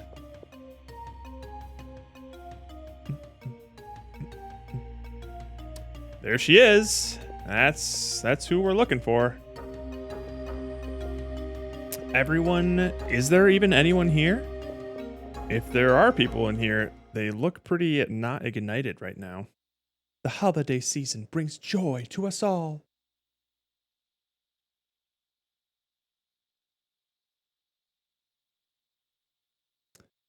And this Christmas will be the most special of all. You think it's empty? Well, good. Otherwise, it's just a bunch of charred corpses. I will say I'm not enjoying the concert thing, but maybe that's just me. That is unfortunate, Rook. I have been enjoying it and the dividends that it gives all my stats. Arrgh. Special because I will no longer be under the control of a host. As I have seen the dawn of time, as I have since the dawn of time. Humans are weak mitochondria can self-evolve. Oh wait, humans are weak. M dash. Mitochondria can self-evolve. There we go. Mitochondria must now take over the nucleus. Who are you talking to, lady? There's no one here.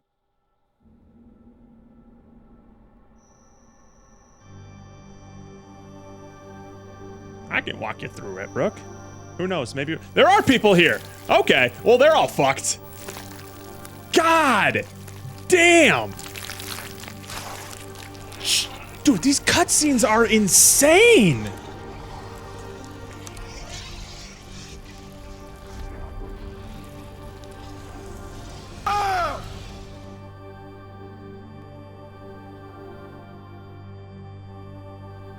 I have to get backstage and stop her. Holy shit. That's fucking crazy. Your first playthrough was when it was released? Dude, we started this a couple of weeks back. The initial transformation with the rat it still looks fucking incredible. Like, it's insane the kind of fidelity that they were able to get away with the gore in this game on the goddamn PS1. It's actually astounding. How did you like the rat? I loved it for all of the reasons that I hated it. It was so fascinatingly creative and grotesque and shockingly held up extremely well based on just like the graphical fidelity that the PS1 was capable at the time. It was really good. Every cutscene in this game so far has been a treat. What's my health looking like? It's looking like I need to heal. Nice, okay. Alright, we've fought this bitch before. Let's see what else she has up her sleeve. Why? Why are you doing this? For anybody new here, our name was decided by chat one letter at a time, and her name is Kujitsix.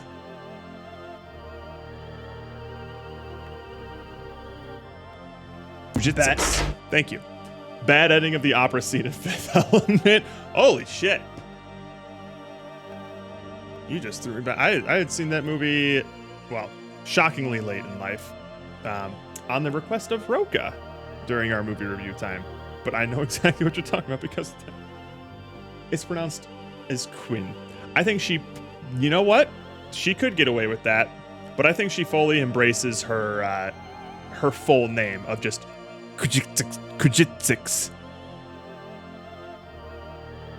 You again, but you are too late. I already melted the entire audience. You will not ruin my plans as you did last night. One of Elon's kids, yeah. Yeah, what did he name his kid? Just like Aether Sign X Y. Who gives a shit? Who cares whatever that guy does? Stop! So she ran that way, which means I'm gonna go this way just to see what's up. XY minus T2, some math equation, yeah. That's actually his full name. XYT2 some math equation. That's what it was written on his birth certificate. The names people give out to their children are out there. Absolutely. Do you remember back when Skyrim was releasing and Bethesda offered like, I think it was something really simple, just like a free copy of Skyrim if they named their newborn child Dovahkiin. And sure as shit, at least one family did it. I'm always curious because there are I've heard stories of some people talking about, oh my god, this is horrific. Of a bunch of families naming like their daughters what's it called? I think it was just Daenerys. Like a lot of families were naming like their daughters Daenerys. I'm sure there was like a huge influx of people naming their sons Luke during like the Star Wars era. I'm curious if there's any names out there in like, in like this current generation where like there's gonna be a huge influx of Khaleesi. That's what it was. That's the name I was looking for. Khaleesi. There are some people who have named some families who have named their daughters Khaleesi. And boy, that's a bummer.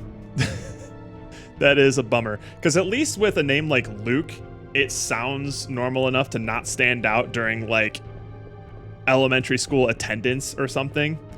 But a name like Khaleesi, that's a rough one to like to sort of like not get bullied for, you know, as a kid. I wonder if there are any names like that these days. That is there going to be like an influx of a certain name because of some popular media that's happened recently? I don't know. Ooh, save point, yes please. No. Oh, that's a problem. Oh, that's a big problem. That's a bear-sized problem. And he's got laser claws. What?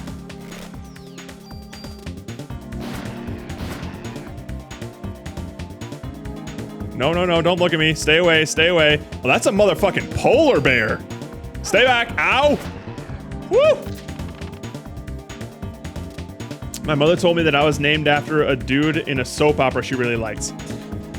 Well, do I have a story for you, Mantis? Because I was named after a jewelry commercial. Straight up. I was named after the Galleria of Jewelry. Because my mom heard the jingle on the radio and thought, Jared, that's a pretty nice sounding name. Let's name him Jared. And that's it. So I will never, ever, ever, ever be purchasing a wedding ring from Jared because I will never, ever hear the end of it. Ever.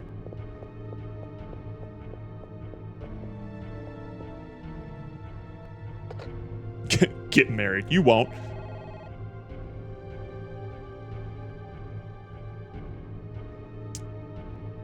Speaking of weird names in school or for kids, hit me with it, Rook. And then I'll pull up the. What have you done to the?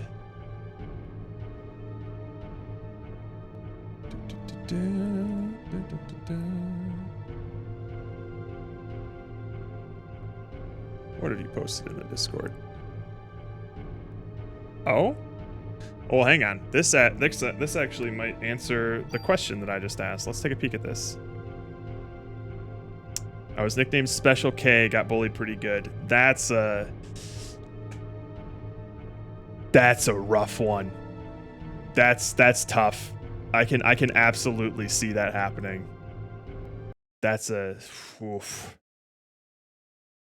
brutal nickname to get saddled with. I fortunately was not bullied too much in school just because I think it was strict because I was a fucking dork since always, I guess. But the only reason I think that I was never really bullied was just because I was just at every stage of my life physically taller than everyone else perpetually. I think that's the only reason that I never really got like bullied in school. All right, what do you got for me? All right, listen up, kids. Your regular teacher is sick. I'm your substitute. Nice to meet you. What's your name? Kiwi? Kiwi? No. Well, what's wrong? Nothing's wrong, Kiwi. You're just named after the worst part of a fruit salad. Apparently, that's normal. Cool. You? What's your name? Uranus.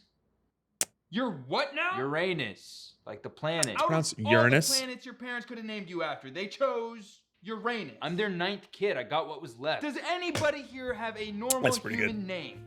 My name is Dan. Thank you. Is that short for Daniel? No. It's Dam with a M-N. What? It's the first thing my mom said when I was born. Son of a bitch. Yeah, I'm right here. We're twins. This is not okay.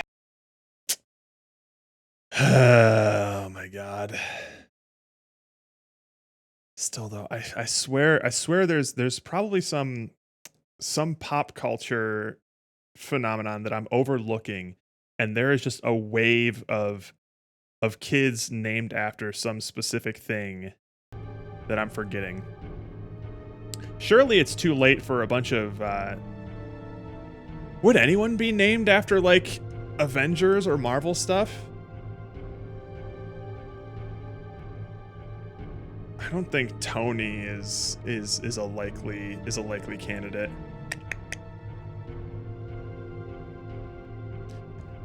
Didn't the Kardashians name their kids North and South? I was only aware of North because a lot of people were making fun of the fact that the kid's full name was Northwest. Southwest would also be. God damn, what an idiot. As goofy as my screen name is, and I still regret it to this day since I made it in like 2016, if I ever have a kid, they, over my dead body, will be named Cole. There's just no fucking way that I am bringing a Coleslawski into this world. Think there's any chicken jockeys out there? God, the pure numbers game leads me to think no, but it's probably like one family of people who just thought it was funny, you know?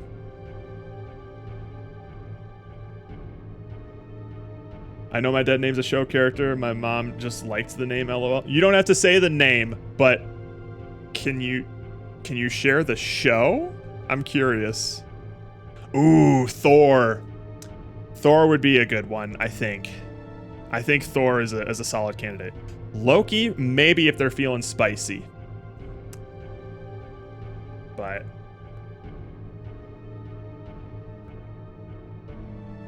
yeah, that Key and Peele skit. I wasn't sure where that sketch was gonna go, but I was feeling very Key and Peele-ish with the AA Ron. But no, he was just reading those names properly, it looks like. Kid was just named Kiwi. All right, this seems critical pathy since there's a... I don't know, though. Since there's a save point. Well, we just saved, so let's go. I think our plan is to go into that building, so... I honestly thought this was just a gazebo to begin with, so I'm surprised it opened up as much as it did. Can I go inside here? No. My friend named her kid after Baldur's Gate OC. Okay. OCs might get a pass because they won't be as like universally recognizable. But I completely forgot that because I've been calling her son Duck for the longest time. Uh-oh.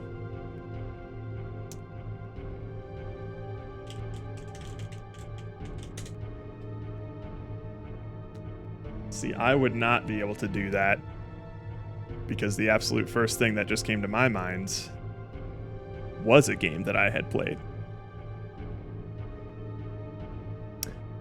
If anyone's ever played Telltale's Walking Dead. That kid's name is also Duck.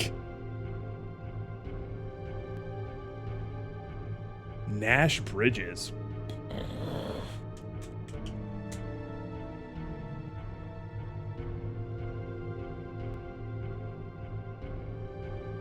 I have never heard of this show in my life. 1996, though, that would make sense. I was 2 years old. Fun-loving San Francisco Police Department investigator Nash Bridges is part of the elite special investigations unit. He tackles crime using his keen sense of humor and charm. Okay, so it says it's a drama, but it sounds like it's like a drama comedy. Comes out of retirement to become Bridges' wisecracking yet more rule-abiding partner. Interesting.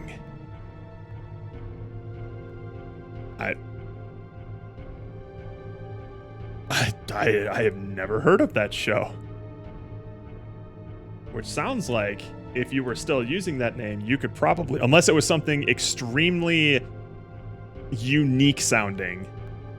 Sounds like if you were still using that name, you could get away with people not knowing.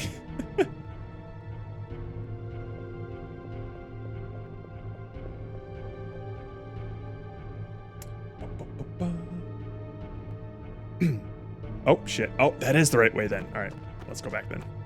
For context, she's British, and I've been calling her son Ducky because of NCI. Ah, gotcha. Now that makes sense. That kid looked... Dude, he did look like... He did kind of look like Andy, now that I think about it. He's a lot more annoying than Andy, I'll tell you that right now. But he was a good character for what he was. Is this a chest that I completely missed? I'll be damned. I'll take that. This isn't even a door, it's a window, so perfect. Okay, cool. Andy or Sid? Wait, the kid from Toy Story 1 with the rampage. Oh, yeah, oh, so you talk about Sid then. Yes. Oh, never mind. God, you are kind of right, though. Sid had a bit more of like a roundish head, but he had a similar kind of haircut as that duck. Okay, so the little MacGuffin girl went down, which means we are going left.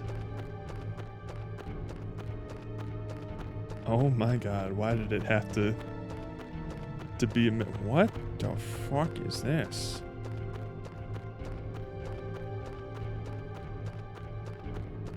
Can I get over here?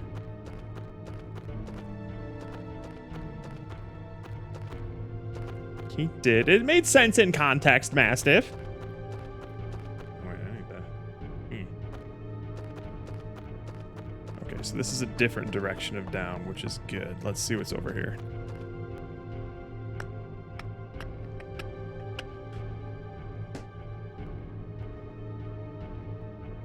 How big is this fucking zoo, man? They're literally making it a maze at this point.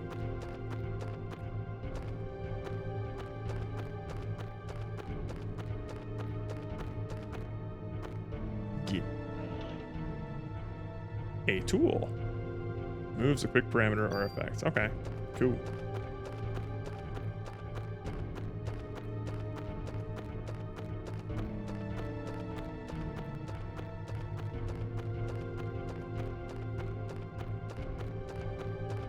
Well, I can't pick my friends. That is, I think, categorically false, though. That's like the one thing that you can pick when it comes to the people you interact with, Mastiff.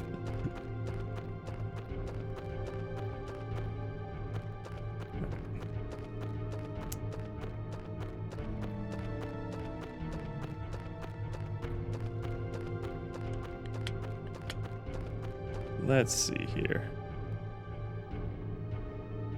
Oh, fucking shit. Where am I? You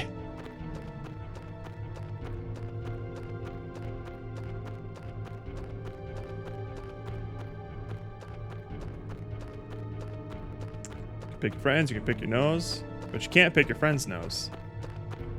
Depends on the friend. Oh, Jesus. Oh, Jesus. I need an AoE attack stat. Dealing with these things one at a time has not been ideal. Ay.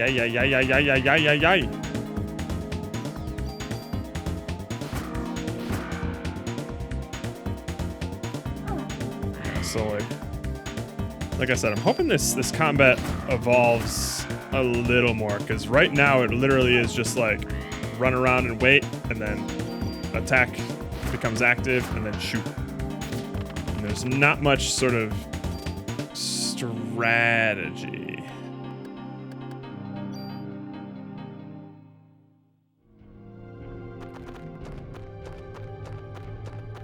See, that right there, Mastiff, is the mindset of a best friend. Where the fuck am I? Why is this so far off the beaten path? The little girl went in the opposite direction of this.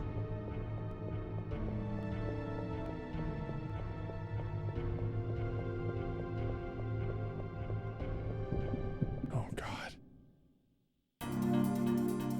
Oh, Jesus. Well, I'm just going to run all the way over here while I can. Oh, Jesus. Whew! God damn. God damn. Oh, and I'm poisoned. Son of the bitch. Hang on. Hang on. Hang on. That is not good.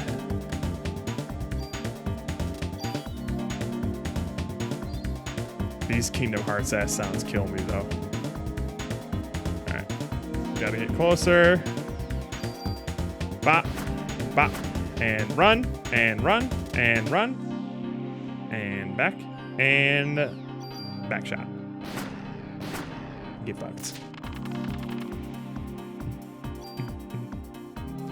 I will take all of that. Thank you. Alright, and our health is looking at no bueno. There we go. Am I seriously...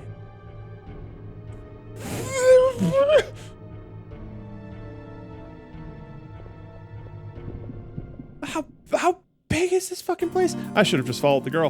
I'm gonna go back and follow the girl. Maybe it'll lead to a dead end that'll eventually lead me here. But as it stands right now, this is ridiculous. Oh my god, oh my god, oh my god. Oh, I can't move over there. Shit. Die. Yep. How does one avoid that? And oh, come on.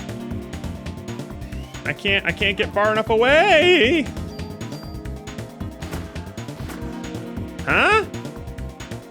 Was I too far? Stop, stop. That was not ideal.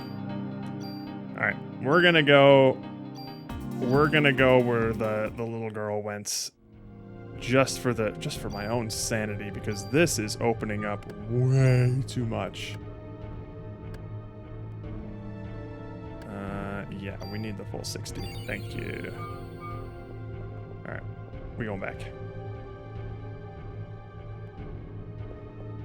We're going back with the expectation that we're coming back here anyways.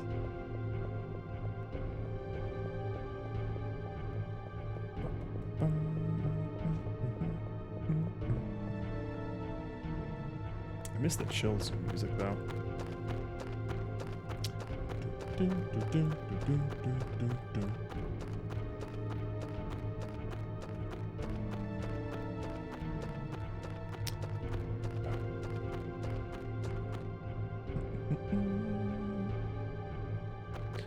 Alright, so she was around here. I think if we connect at the bottom here, it should be around the path that she was walking down.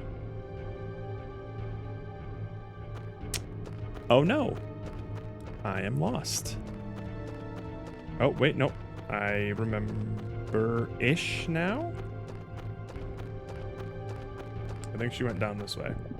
Ah.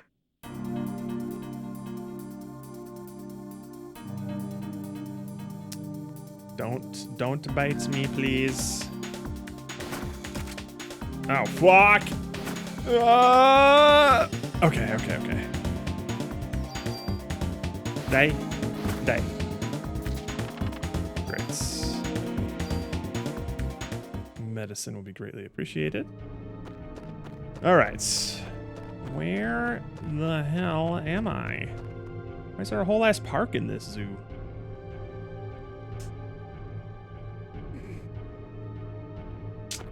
Let's grab the chest.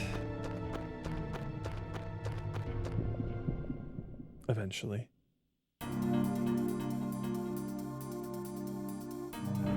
Bird comes first. Bird can die right now.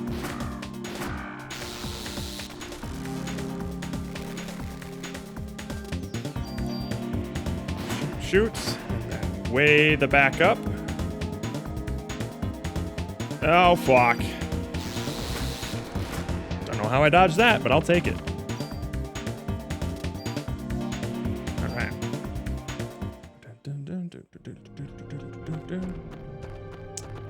Open Open this up.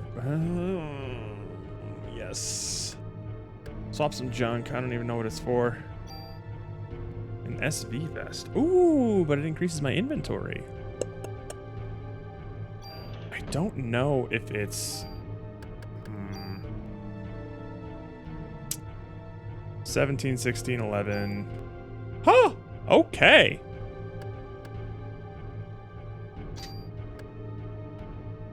Okay. Increases item capacity by 1. And then if I were to... Shut the hell up, bitch. No, you!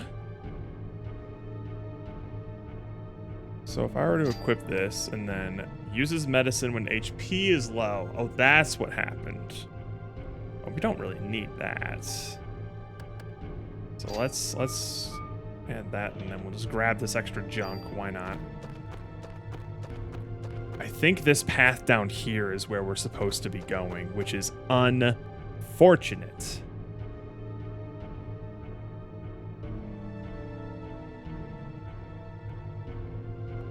I'm about to lose my goddamn mind. How much more spider webby can this goddamn zoo get?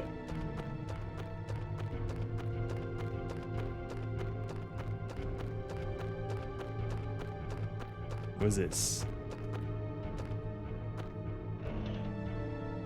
Oops, all spider webs. Inventory's full. Junk. 2 medicines, I'll take it. Oops, all spider webs. And some snakes.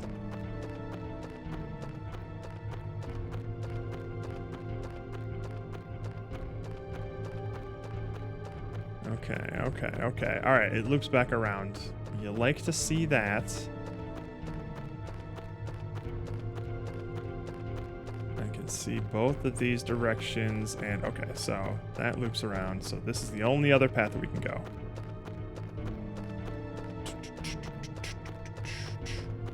And where does this go? Who knows? Who knows?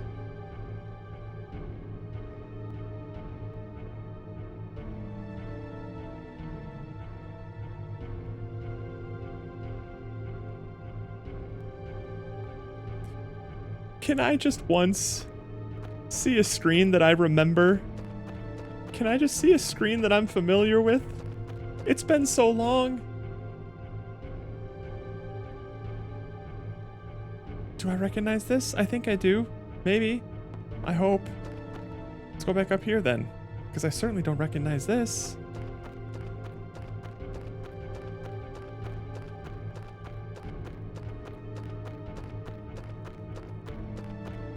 Oh, I do. I recognize that little spot there. But then what's over this way?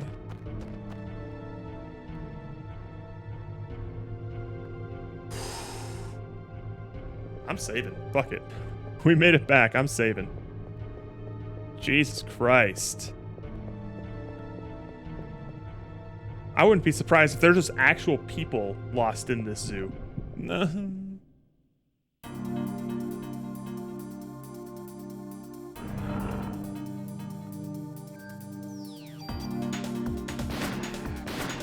too far.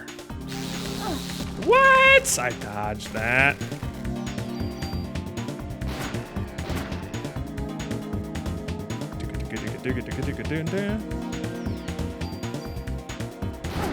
Oh, don't you even try it. You got a little off. Oh, you think you found a map? I would honestly be curious just to see how fucking sprawling that map must be. Because this is a ridiculously large zoo. Who is it?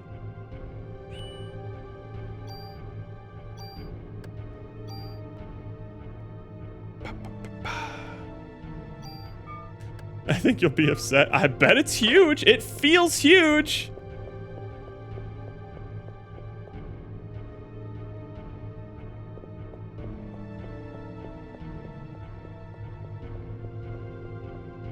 All right. Let's follow this path down. It literally went down wait a minute. Okay, so... fuck. I'm getting the sense that I was going the right way all along. And then I just decided to turn around. Like, all roads led to that main bridge area. Who knows, though? Let's go down this way. Let's go down to the boardwalk. Oh, it's chest. Oh, God. I've never been more happy to see a dead end. Inventory full. Yes. Junk.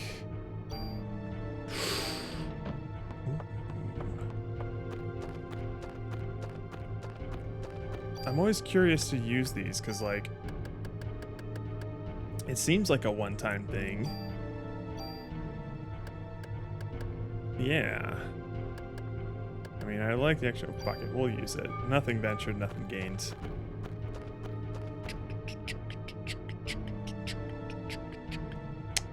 And there she is. Joke's on you, I've already explored this entire area. We were going the right way. Oh my god. Well, my instincts were correct. I was going down the critical path. It's just there was nothing too noteworthy about any of the optional paths. Birds again? Birds again.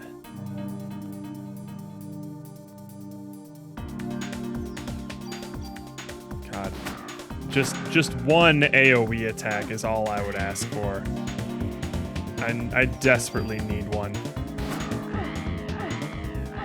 Holy shit, stop!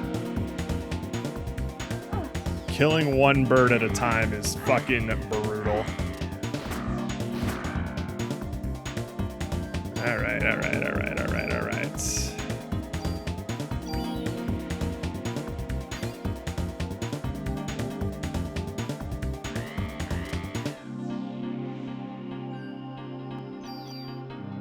Bing bong. A shotgun. Anything with some spread. Bing bong. Alright. That's a lot of junk. Don't need it. Oh, absolutely not. Yeah, they're just pecking my eyes out while I'm trying to reload my goddamn gun. So I can wait to shoot one of them. Oh, this is gonna be a hell of an encounter. Hang on. Let's just... Removes effects of poison. That's good to know that we have that. Analyzes and then slow. We don't have anything that's like particularly offensive. All we've got is our gun. Our single target gun.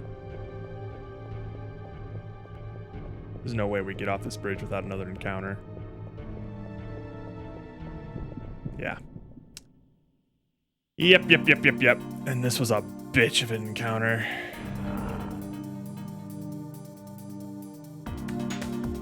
Don't do it.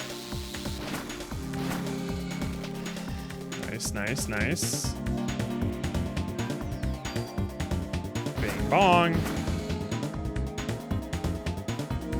Oh good. Fuck you. And then get away from his laser claws. Do it. And now, bing bong. XP's XP, I suppose. Parasite powers have evolved barrier. Use PE to absorb damage. See, okay, I don't mind that. Fuck you, Spider-Man! That's literally always on the tip of my tongue whenever I say fuck you with enough, like, zest to it. Stop. Fuck you, Spider-Man!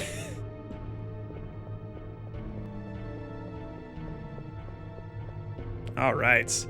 And we're back to where we originally were. Good. What's upstairs?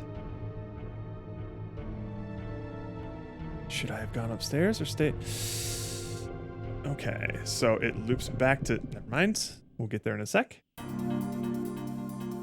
No, 3! Why 3? This will take so long. Bing bong.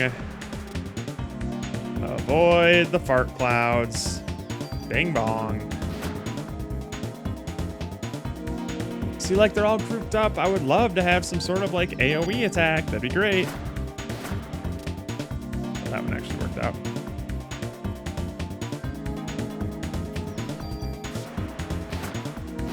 Run, run, run, run, run. And go.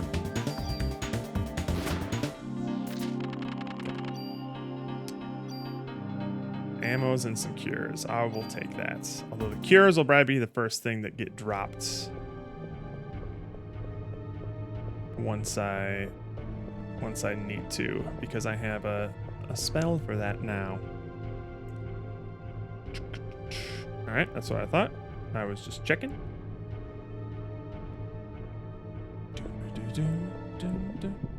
Why you gotta punish me like that, though? Are these random encounters? Why do I have to do this again? It's not interesting combat yet. These encounters need to last a lot shorter.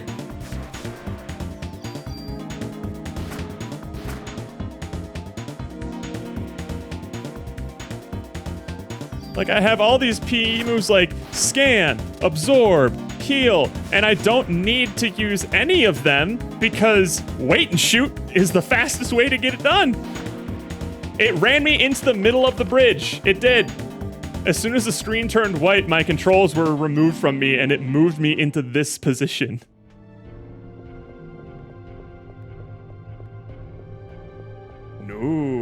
No, there's no way I could have.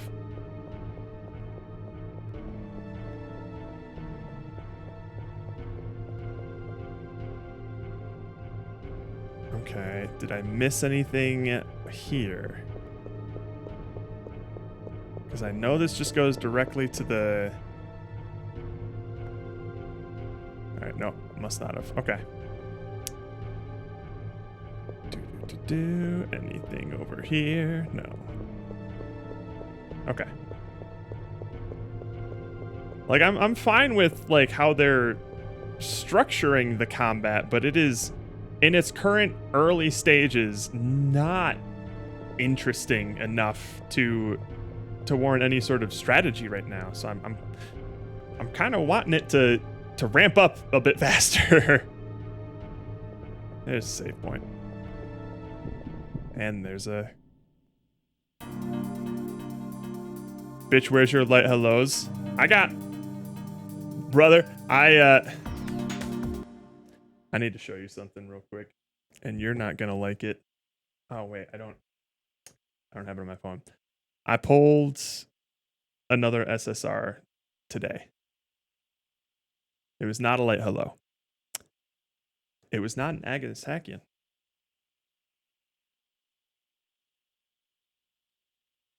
It was a Mr. CB.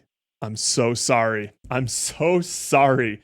But the months that I have been getting absolutely hosed by the support card banners, it feels like all of the karma has just piled up. I was speechless when I pulled that. Like, Jesus Christ. Because historically, I have never been able to pull more than one copy of an SSR that I desperately needed. I pulled 0 copies of Mr. CB during her banner. I had to get it up to 2 or 1 LB from Pity and then my one like SSR Crystal. That was the first copy of Mr. CB I ever pulled on an off banner. I do not know what's happening with this Tachyon Light Hello banner. But I'm just going to let it keep happening because holy shit. I was fully expecting to get I was dreading for weeks. I'm just like, my whole carrot wallet's going to get drained and I'm going to get maybe 1 copy of one of the cards and then Pity for the other copy. And then I'm just going to have to farm SSR crystals until they get to be actually usable. But no, I do not know what happened. I I'm obviously very pleased with it, but I'm also extremely sympathetic to people who have not been getting as lucky, because that is always me when it comes to supports. For some reason, I get kind of lucky when it comes to UMA banners, but support cards, dude, dumpster fire every single time. My carrot wallet was drained because I need a win here. Not a single hello, but 2 Agnes. 2 Agnes is not bad. The no hellos that is rough. That is unfortunate. You're saying you get lucky on the UMAs and stuff? I'm banking on that, because I don't really know what other support cards are worth pulling on, but I've kind of made a list of the UMA banners that I want to be pulling on in the near future, and I don't anticipate having enough carrots for all of them. Especially because I'm going to be making some irresponsible decisions pulling on the Taishin Steampunk banner, even though she apparently seems objectively worse than vanilla Taishin. I just want to collect them all.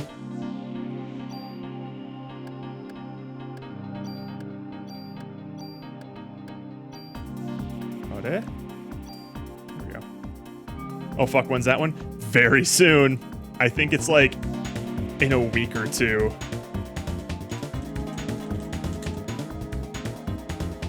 Let's see here. The one that I want to make sure I definitely have enough carrots for, it is, it's in 4 days, the Steampunk banner. July 27th is when it drops. It's a long ways off for me, which is kind of fortunate, but the banner that I'm definitely going to want to save as many carrots as I can for is going to be the festival banner with both Tamamo Cross and Inari 1, because I want both of them. And then, like, a couple days after that is the Mr. CB Super Creek banner, which I would also want to drain my carrots on, so that fucking sucks. But yeah, Steampunk banner is dropping in 4 days. GG. No, my girl. Wait, so roll over into that one, right? Like 100. No one really knows yet. I think they're speculating that it's going to be like 60 on Tachyon and then 40 on the UMA banner. Other people are saying it's just going to be the full 100 on the Tachyon banner. I don't think anybody knows.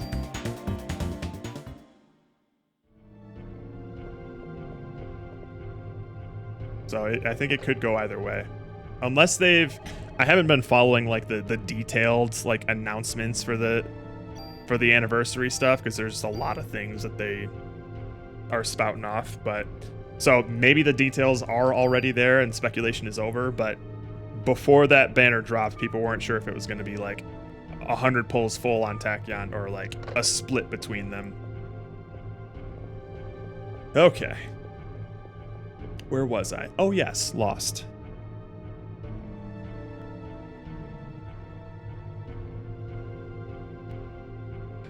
Hello, boss arena. This is absolutely a boss arena because it was right before a save point. Did I miss any other branching paths? I think I did. Let's do a real quick check. God damn it. God damn it. God damn. God damn it. God damn.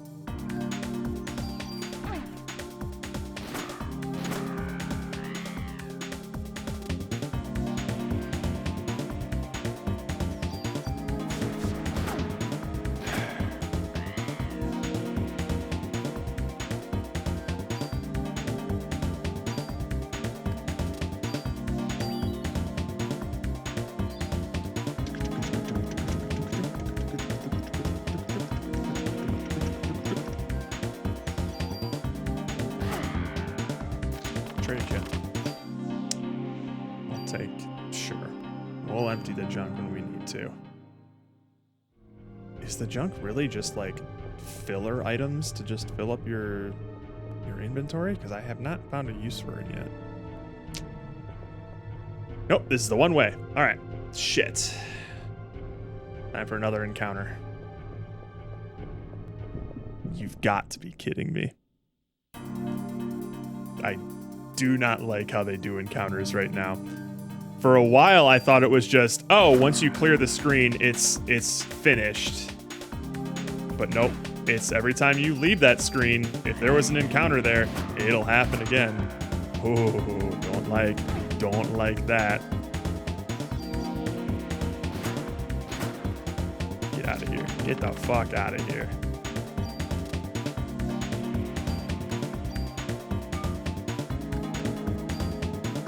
I would love a repel of any kind. All right, let's heal up first. Okay. There. And now we'll save, and then we'll go to the boss.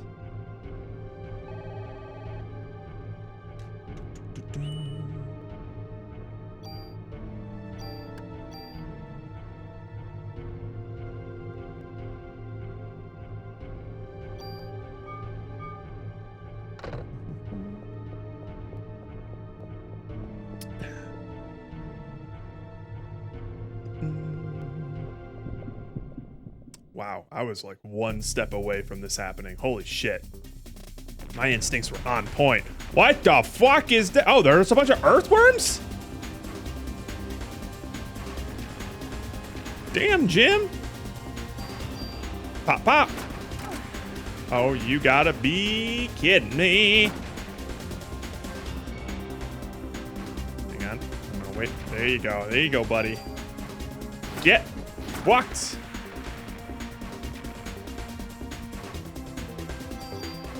Shit. No, we got him. We got him. We got him.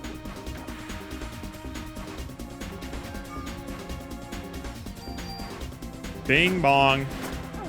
Ow. Stop. Okay, okay, okay. See, this is at least a little more interesting. There's stuff happening here. Let's do... Fuck it. Let's see how absorb damage works. How long does this last? Okay. Okay, so it lasts at least a little bit longer than my turn, which is good. Otherwise, it'd be kind of useless. Bing bong. Okay, that's a reasonable amount of time, I guess. Okay. Ow. Oh, that's a big fucker. Jesus. I need to heal. I need to heal.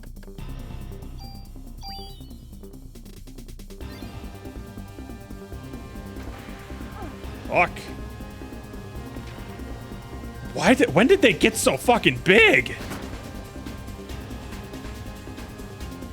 One more, one more. Oh, okay. They get big when I kill them. It's like a reverse Hydra. Oh, no. Where you at? Where you at? Where you at? Where you at? I got you, fucko. Ow.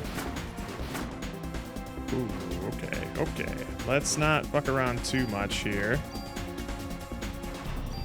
I suppose barrier might have been the better call there.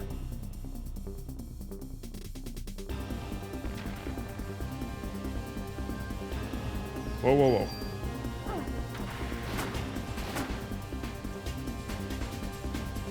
The pause in the firing gun riser brain. Today is Friday. I don't know what that refers to. Whew! Get out of here. Can we get another one?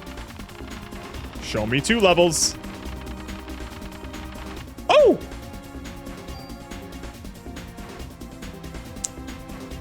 Oh, baby. Channel energy into bullet energy shot. Interesting.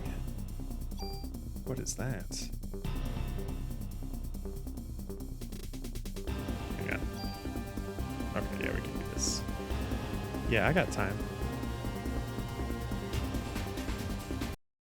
What is this? Have I seen this? Let's find out. Today is fine day in California. Huh? Choose.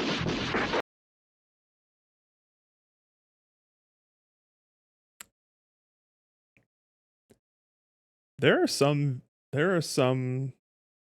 videos that you find on the internet sometimes where like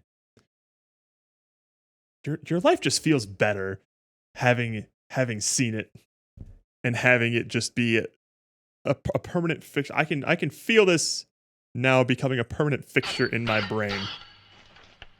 Today is fine day in California. Huh? Choose.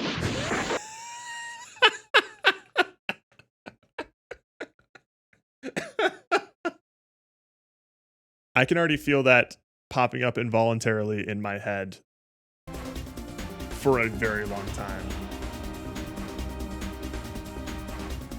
Jesus fucking Christ. Okay,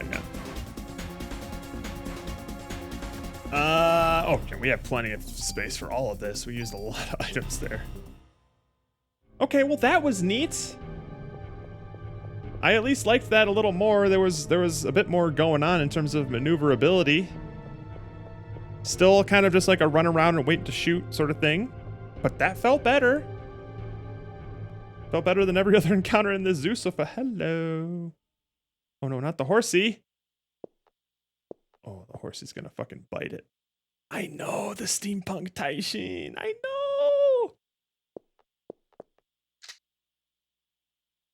Your genes are stronger than I thought. Come, my dear. Let's go for a ride. Ha ha ha ha. I also know. I know. It's a bad idea to pull for her, but damn it.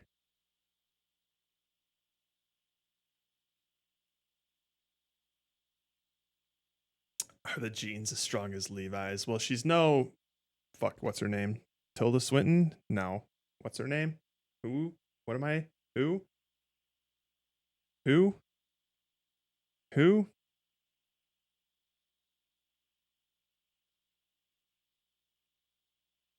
My celebrity blindness strikes again. Who? Hillary Swank, no?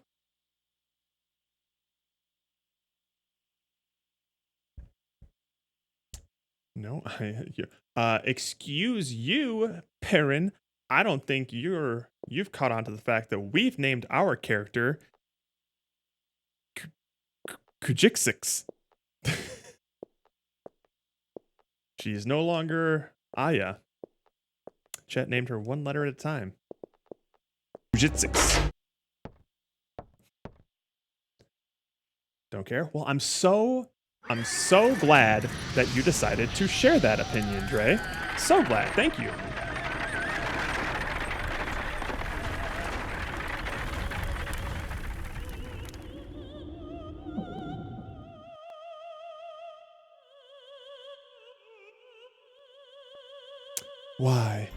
Why beyond the human side?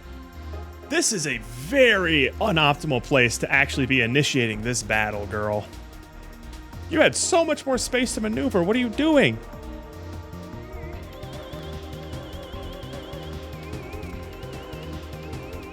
I haven't watched the Master streams. I just feel like I missed a bit. You didn't miss much from the last stream. Well, actually, no, there was a massive lore dump. There wasn't much visually interesting happening. Basically, mitochondria, Parasite, this bitch melted an entire audience in an opera, a different audience than the one that she set on fire at the theater.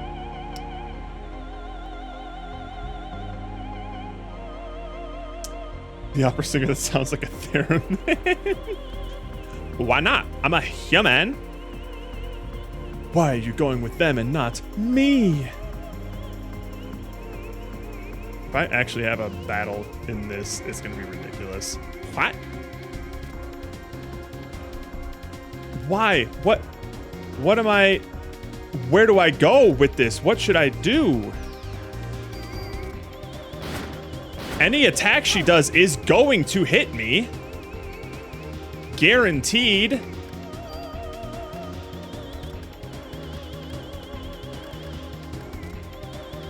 Oh, energy shot's just a full thing, isn't it? Well, we're healing first.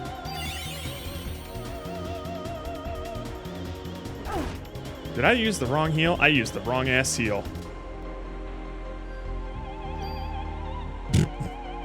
Hold that thought.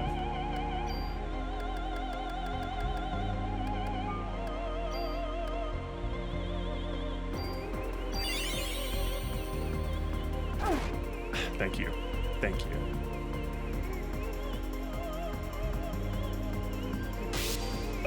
Hold that thought.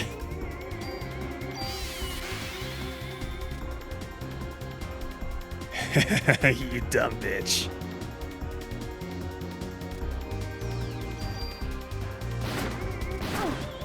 Dude, what? What do you want? What do you want me to do?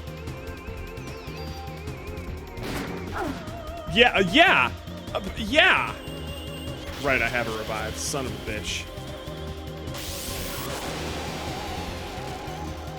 Good God.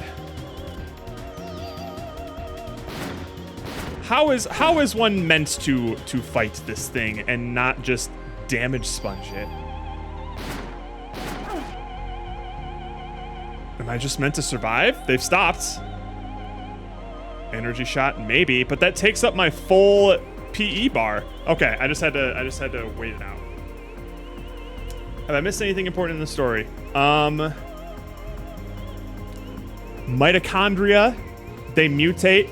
They can be ignited, I guess. Like their energy state can be. Mitochondria is basically the plot here. Mitochondria is parasite. I got lost in the park. You should check out the cutscene where everyone just fucking melted in the theater. That was fucking wild. But now we're in a horse-drawn carriage and the horse is on fire. Oh, also we're in this zoo because our cop partner's son went to see a show with his mom, who's his ex-wife, and he was trying to go and help them. He was like, no, me first. Because the moment he set like 2 steps into the zoo, his arm caught on fire. It's like, oh shit. Yeah, no, you go. So that's why we're here. It seems you still don't know who I am. I don't. Well, if you don't know, your mitochondria will. That's why you were drawn to the opera. Okay. Mommy? What are you talking about? Here, let me explain. Directly. Stop it! If we join forces, all the other mitochondria in the world will... Stop!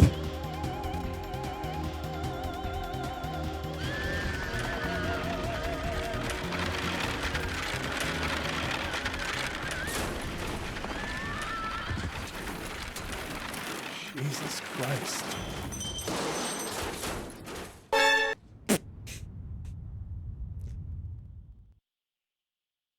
You good?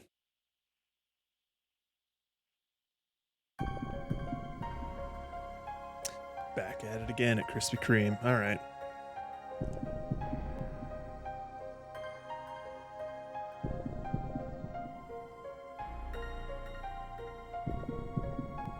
This is the professor who knows a bunch of things about mitochondria, by the way. He's Japanese, and his name is like Hans Pratt or something. Like a super German-ass name. Kujixix! Kujixix, answer me! Daddy! You're still alive, kid? Really? You survived that? Ben, weren't you going to the concert? I came here with Mom, but she was all weird. Guess I'm just a lucky man.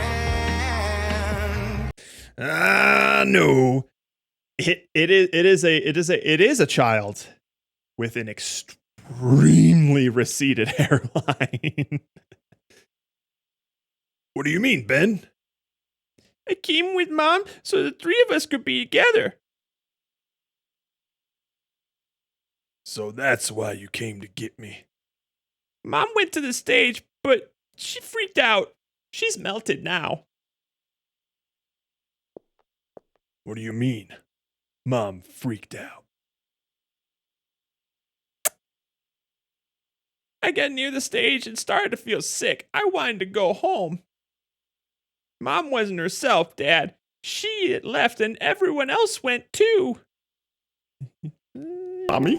Yeah. Oh, he ain't got no mommy no more. Lorraine.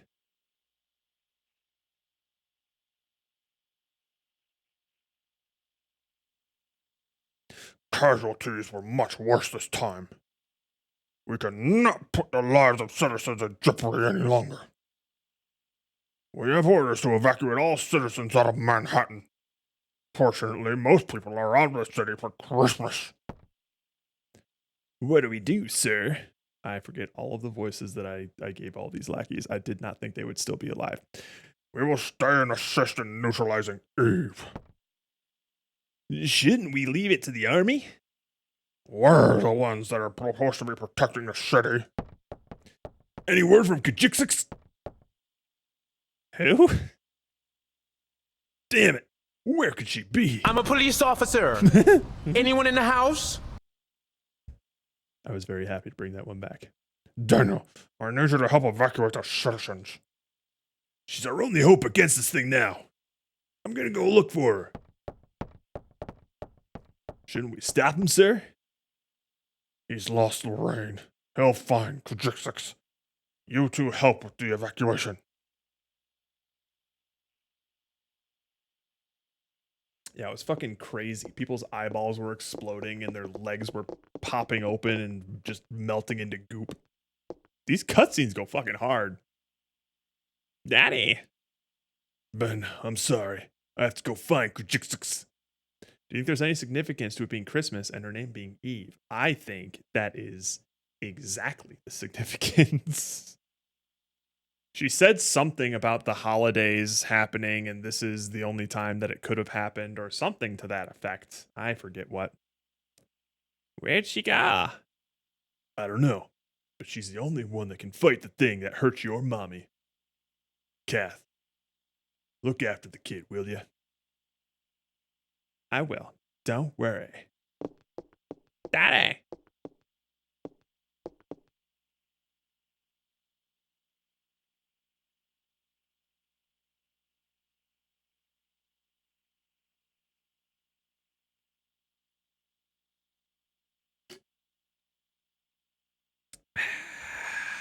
Come on, sport. You like dogs?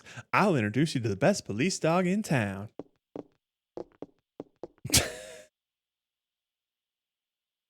Why do I have to feel the need to defend myself against every fucking thing that you guys say? This one's called Face Ripper. Don't stick your fingers in. Can I show this boy the dog? Sure. Let me open the fence. Nothing bad could possibly happen from this interaction. Hey, you got a visitor. Be nice, Face Ripper. This dog is absolutely not surviving.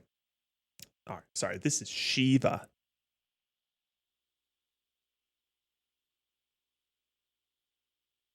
Hey, I think she likes you. That tickles. And in the place where you live. And they were never seen again. Damn! Dude used his motherfucking force push on that car. Holy hell!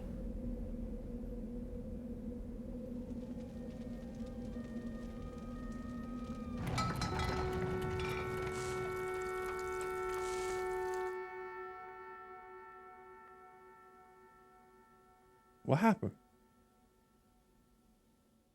Oh no. Is that the end of day 2? Nope. How many times I gotta tell you? We blocked this off. You won't find a cat on this street. You won't even find a cat on this street.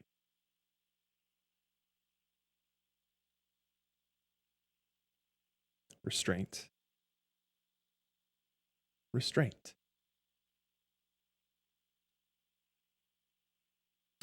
How do I approach, how do I?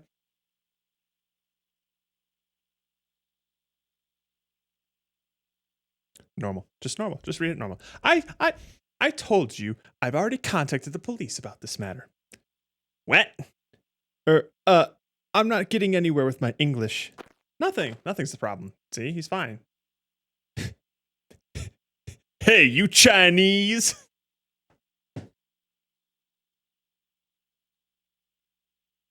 What the hell, puss boy?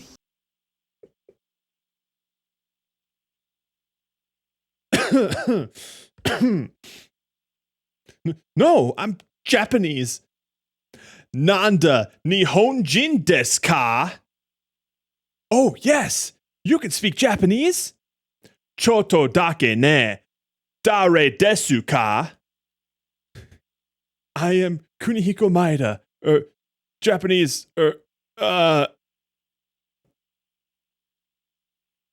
Hey, if you can speak the language, go back to your country. Oh my God. Have you been No. I get this. Yeah. I get this. I love how one cop is acting exactly like how you would expect a cop to act. And then the other guy's like, I actually know a little bit of Japanese for some reason. Hang on.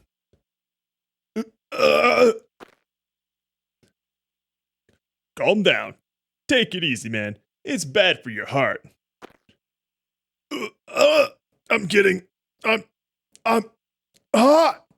Help! Yeah.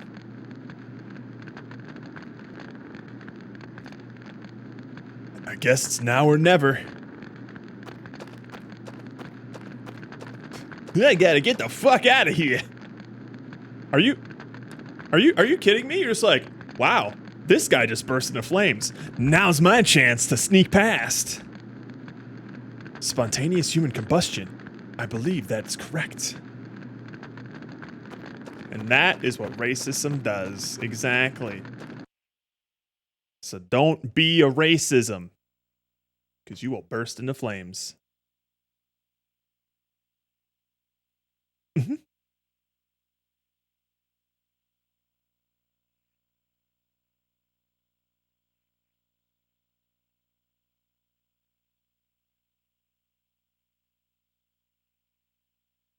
Oh, did Maeda use it or something? Where? They invented non-racism later on. That's why Cole Phelps didn't explode. Exactly.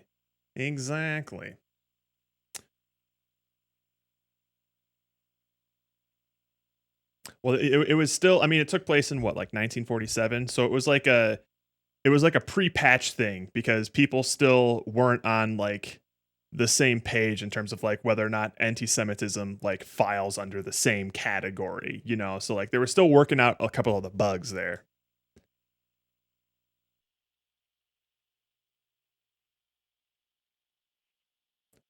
Was I Am Racism ever a sound alert? I don't think it was. Because it was always just like a little too quiet. It was like him kind of like sheepishly getting it out.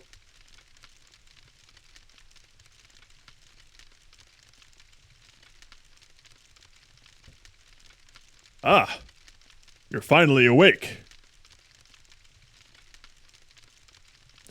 Who are you? I'm Kunihiko Maeda. I'm a scientist from Japan. He found you.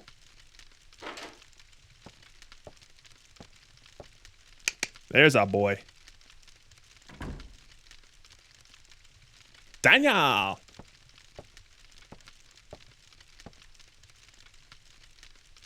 There's no one out there but cops. It's a ghost town. Never seen anything like it. Pretty creepy if you ask me. Where's Abe?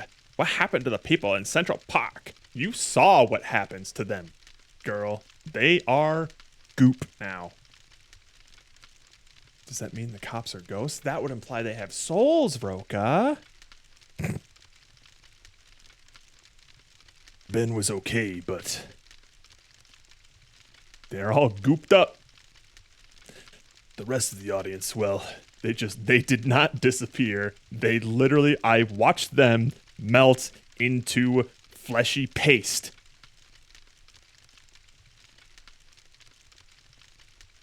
Disappeared? You mean they weren't ignited? There you go, girl. They all melted into slime and became one big mass. A mass of mitochondria. Well, Lorraine's probably still in there somewhere. That's something new. Nothing like that happened in Japan. Excuse me? This has happened in other countries? Oh, don't worry. They dropped that. Did they drop that line? I forget. Regardless, we have made that line many a time already. Japan? Where's that? A similar incident occurred several years ago in Japan.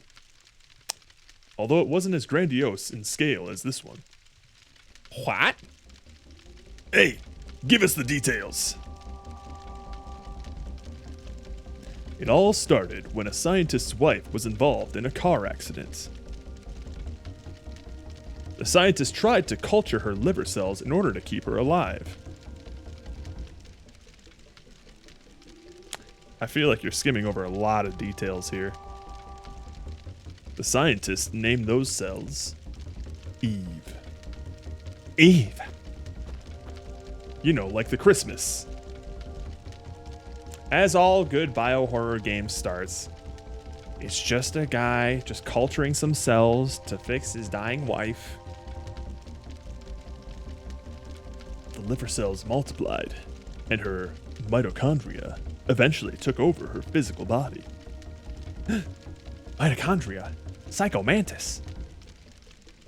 After acquiring the scientist's sperm, Eve tried to give birth to an...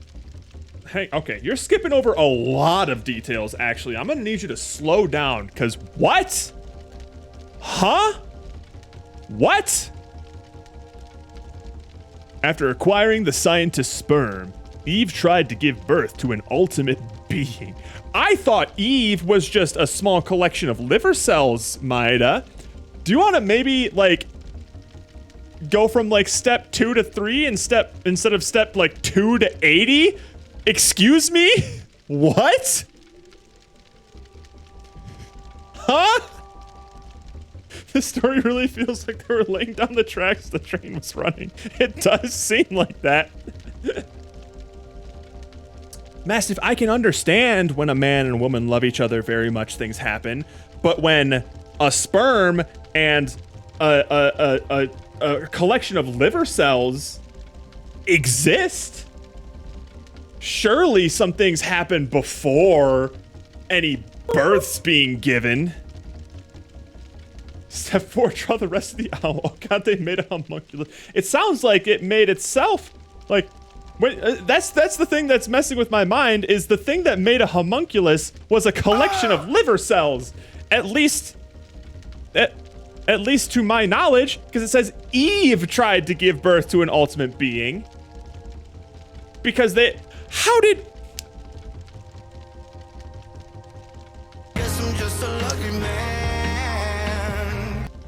I'm just trying to think logistically. How did this petri dish of liver cells acquire this man's sperm? Yeah, he's just like, oh, it's not that, you know, as would happen in something like this. Surely, I bet if you could, you're right. It will all become clear. I'm sure they're going to ask the proper follow-up questions that will clear this whole situation up for me. What a fucking line of dialogue this is. Holy shit. Ultimate being. Yeah, that's the question. That's the question that was on my mind, girl. That's exactly what I was gonna ask next. What kind of being? She The being who mutated from the liver cells couldn't maintain her body for long. By the way,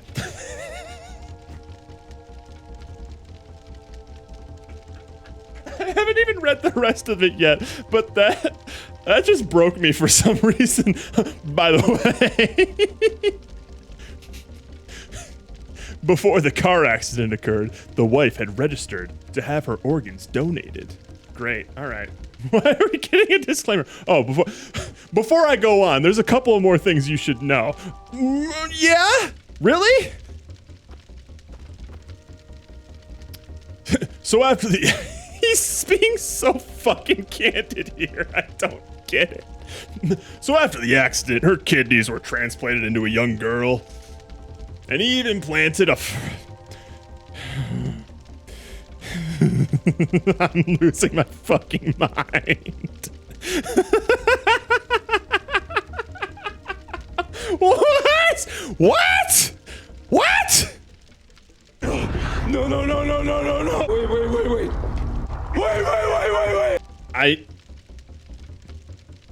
I need to give this the I just have to. And Eve implanted a fertilized egg in the young girl who gave birth to an ultimate being.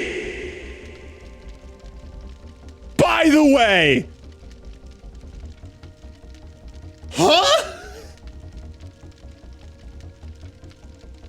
I was extremely interested in this and went to his lab so that I could continue research. Maida, what the fuck?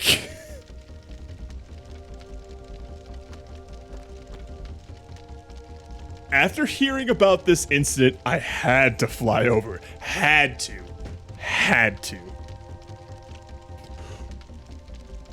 My thoughts exactly, Daniel. What the hell is going on here? I wish I could explain more. I wish you didn't.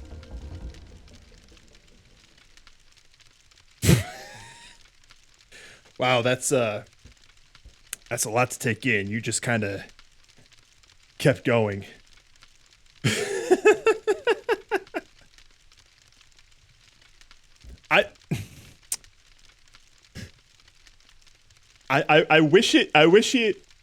I would appreciate some more detail, sure.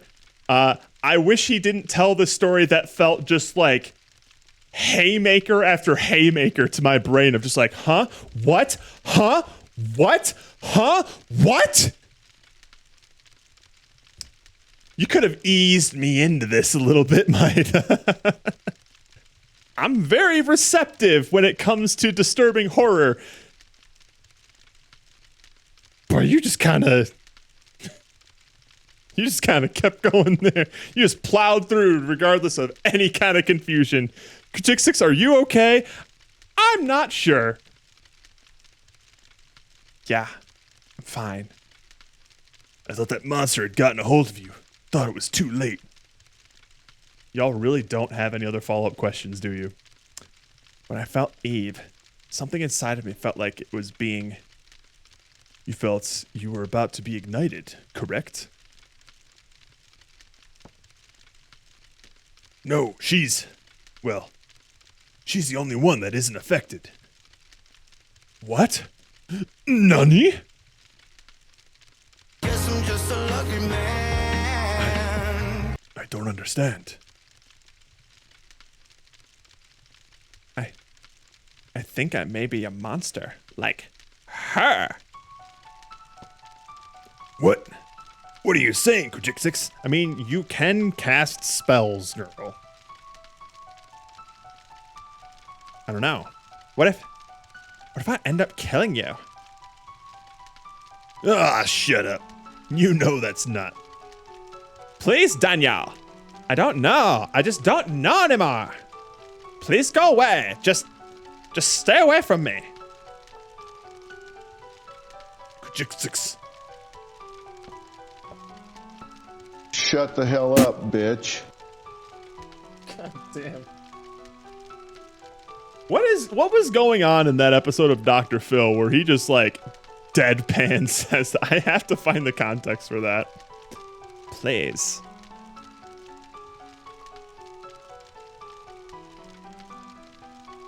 Yes, I understand your point.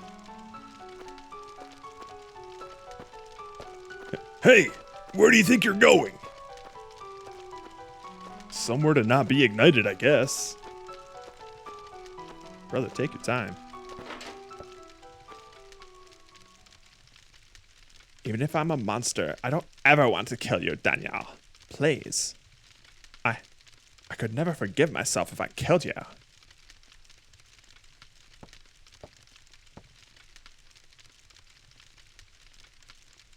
Kajixix, you're no monster.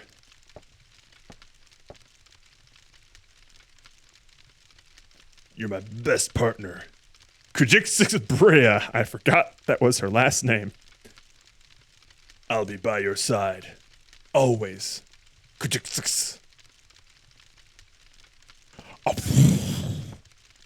But not right now. Now I'm gonna be somewhere else.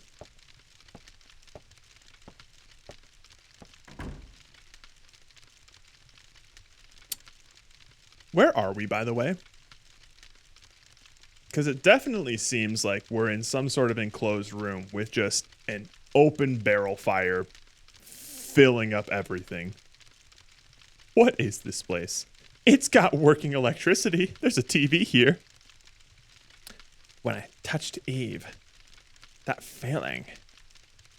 Was it Maya? Uh-oh. Lore drop. But Maya died in that car crash with Mom. No. It just couldn't be.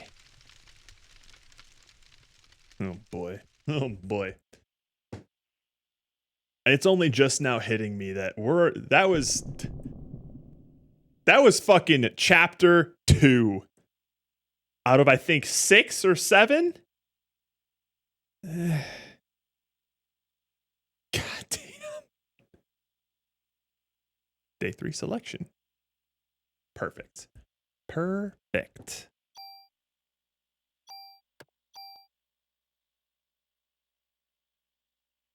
Cha-ching. All right. And that is a perfect time to call it, because I have a movie to watch. And so do you, if you want to participate in the discussion for tomorrow's movie, Homeward Bound, as recommended by Mastiff. We will be going over it with Du Bois tomorrow, and that will be the last stream for at least a week, because I am going to be skedaddling off to visit family. So, tune in to the movie review for Homeward Bound tomorrow. Let me hit the ocean, man. There we go. So, Homeward Bound review tomorrow. Then, I'll be taking off. No streams next week. And then when we get back, we'll be doing another movie review. We will be racing marbles tomorrow, as we always will. But you will now have 2 weeks to watch the movie once we select it. Saturday will be the finale of Trauma Team. And then finally, after weeks, no, at this point, months of preparation and planning, we will be kicking off the Pokemon Platinum Randomized Nuzlocke Challenge. You have until, I'll give you another 2.5 hours. Once it hits midnight my time, I am taking down the Nuzlocke trainer, or maybe I won't. Maybe I'll leave it up. If you click a link, you'll still be able to access it, but I will be polling the database for all the trainer dialogue at midnight tonight, and I will not be polling it again. So get your trainer dialogues in while you can. Let's see where we're going. Ooh. I don't usually see you live. Hello, little doctor. We're going Little Doctor Games. We're playing Killer Queen. Wait, does Killer Queen have a non-arcade cabinet version of it? I suppose that would make sense.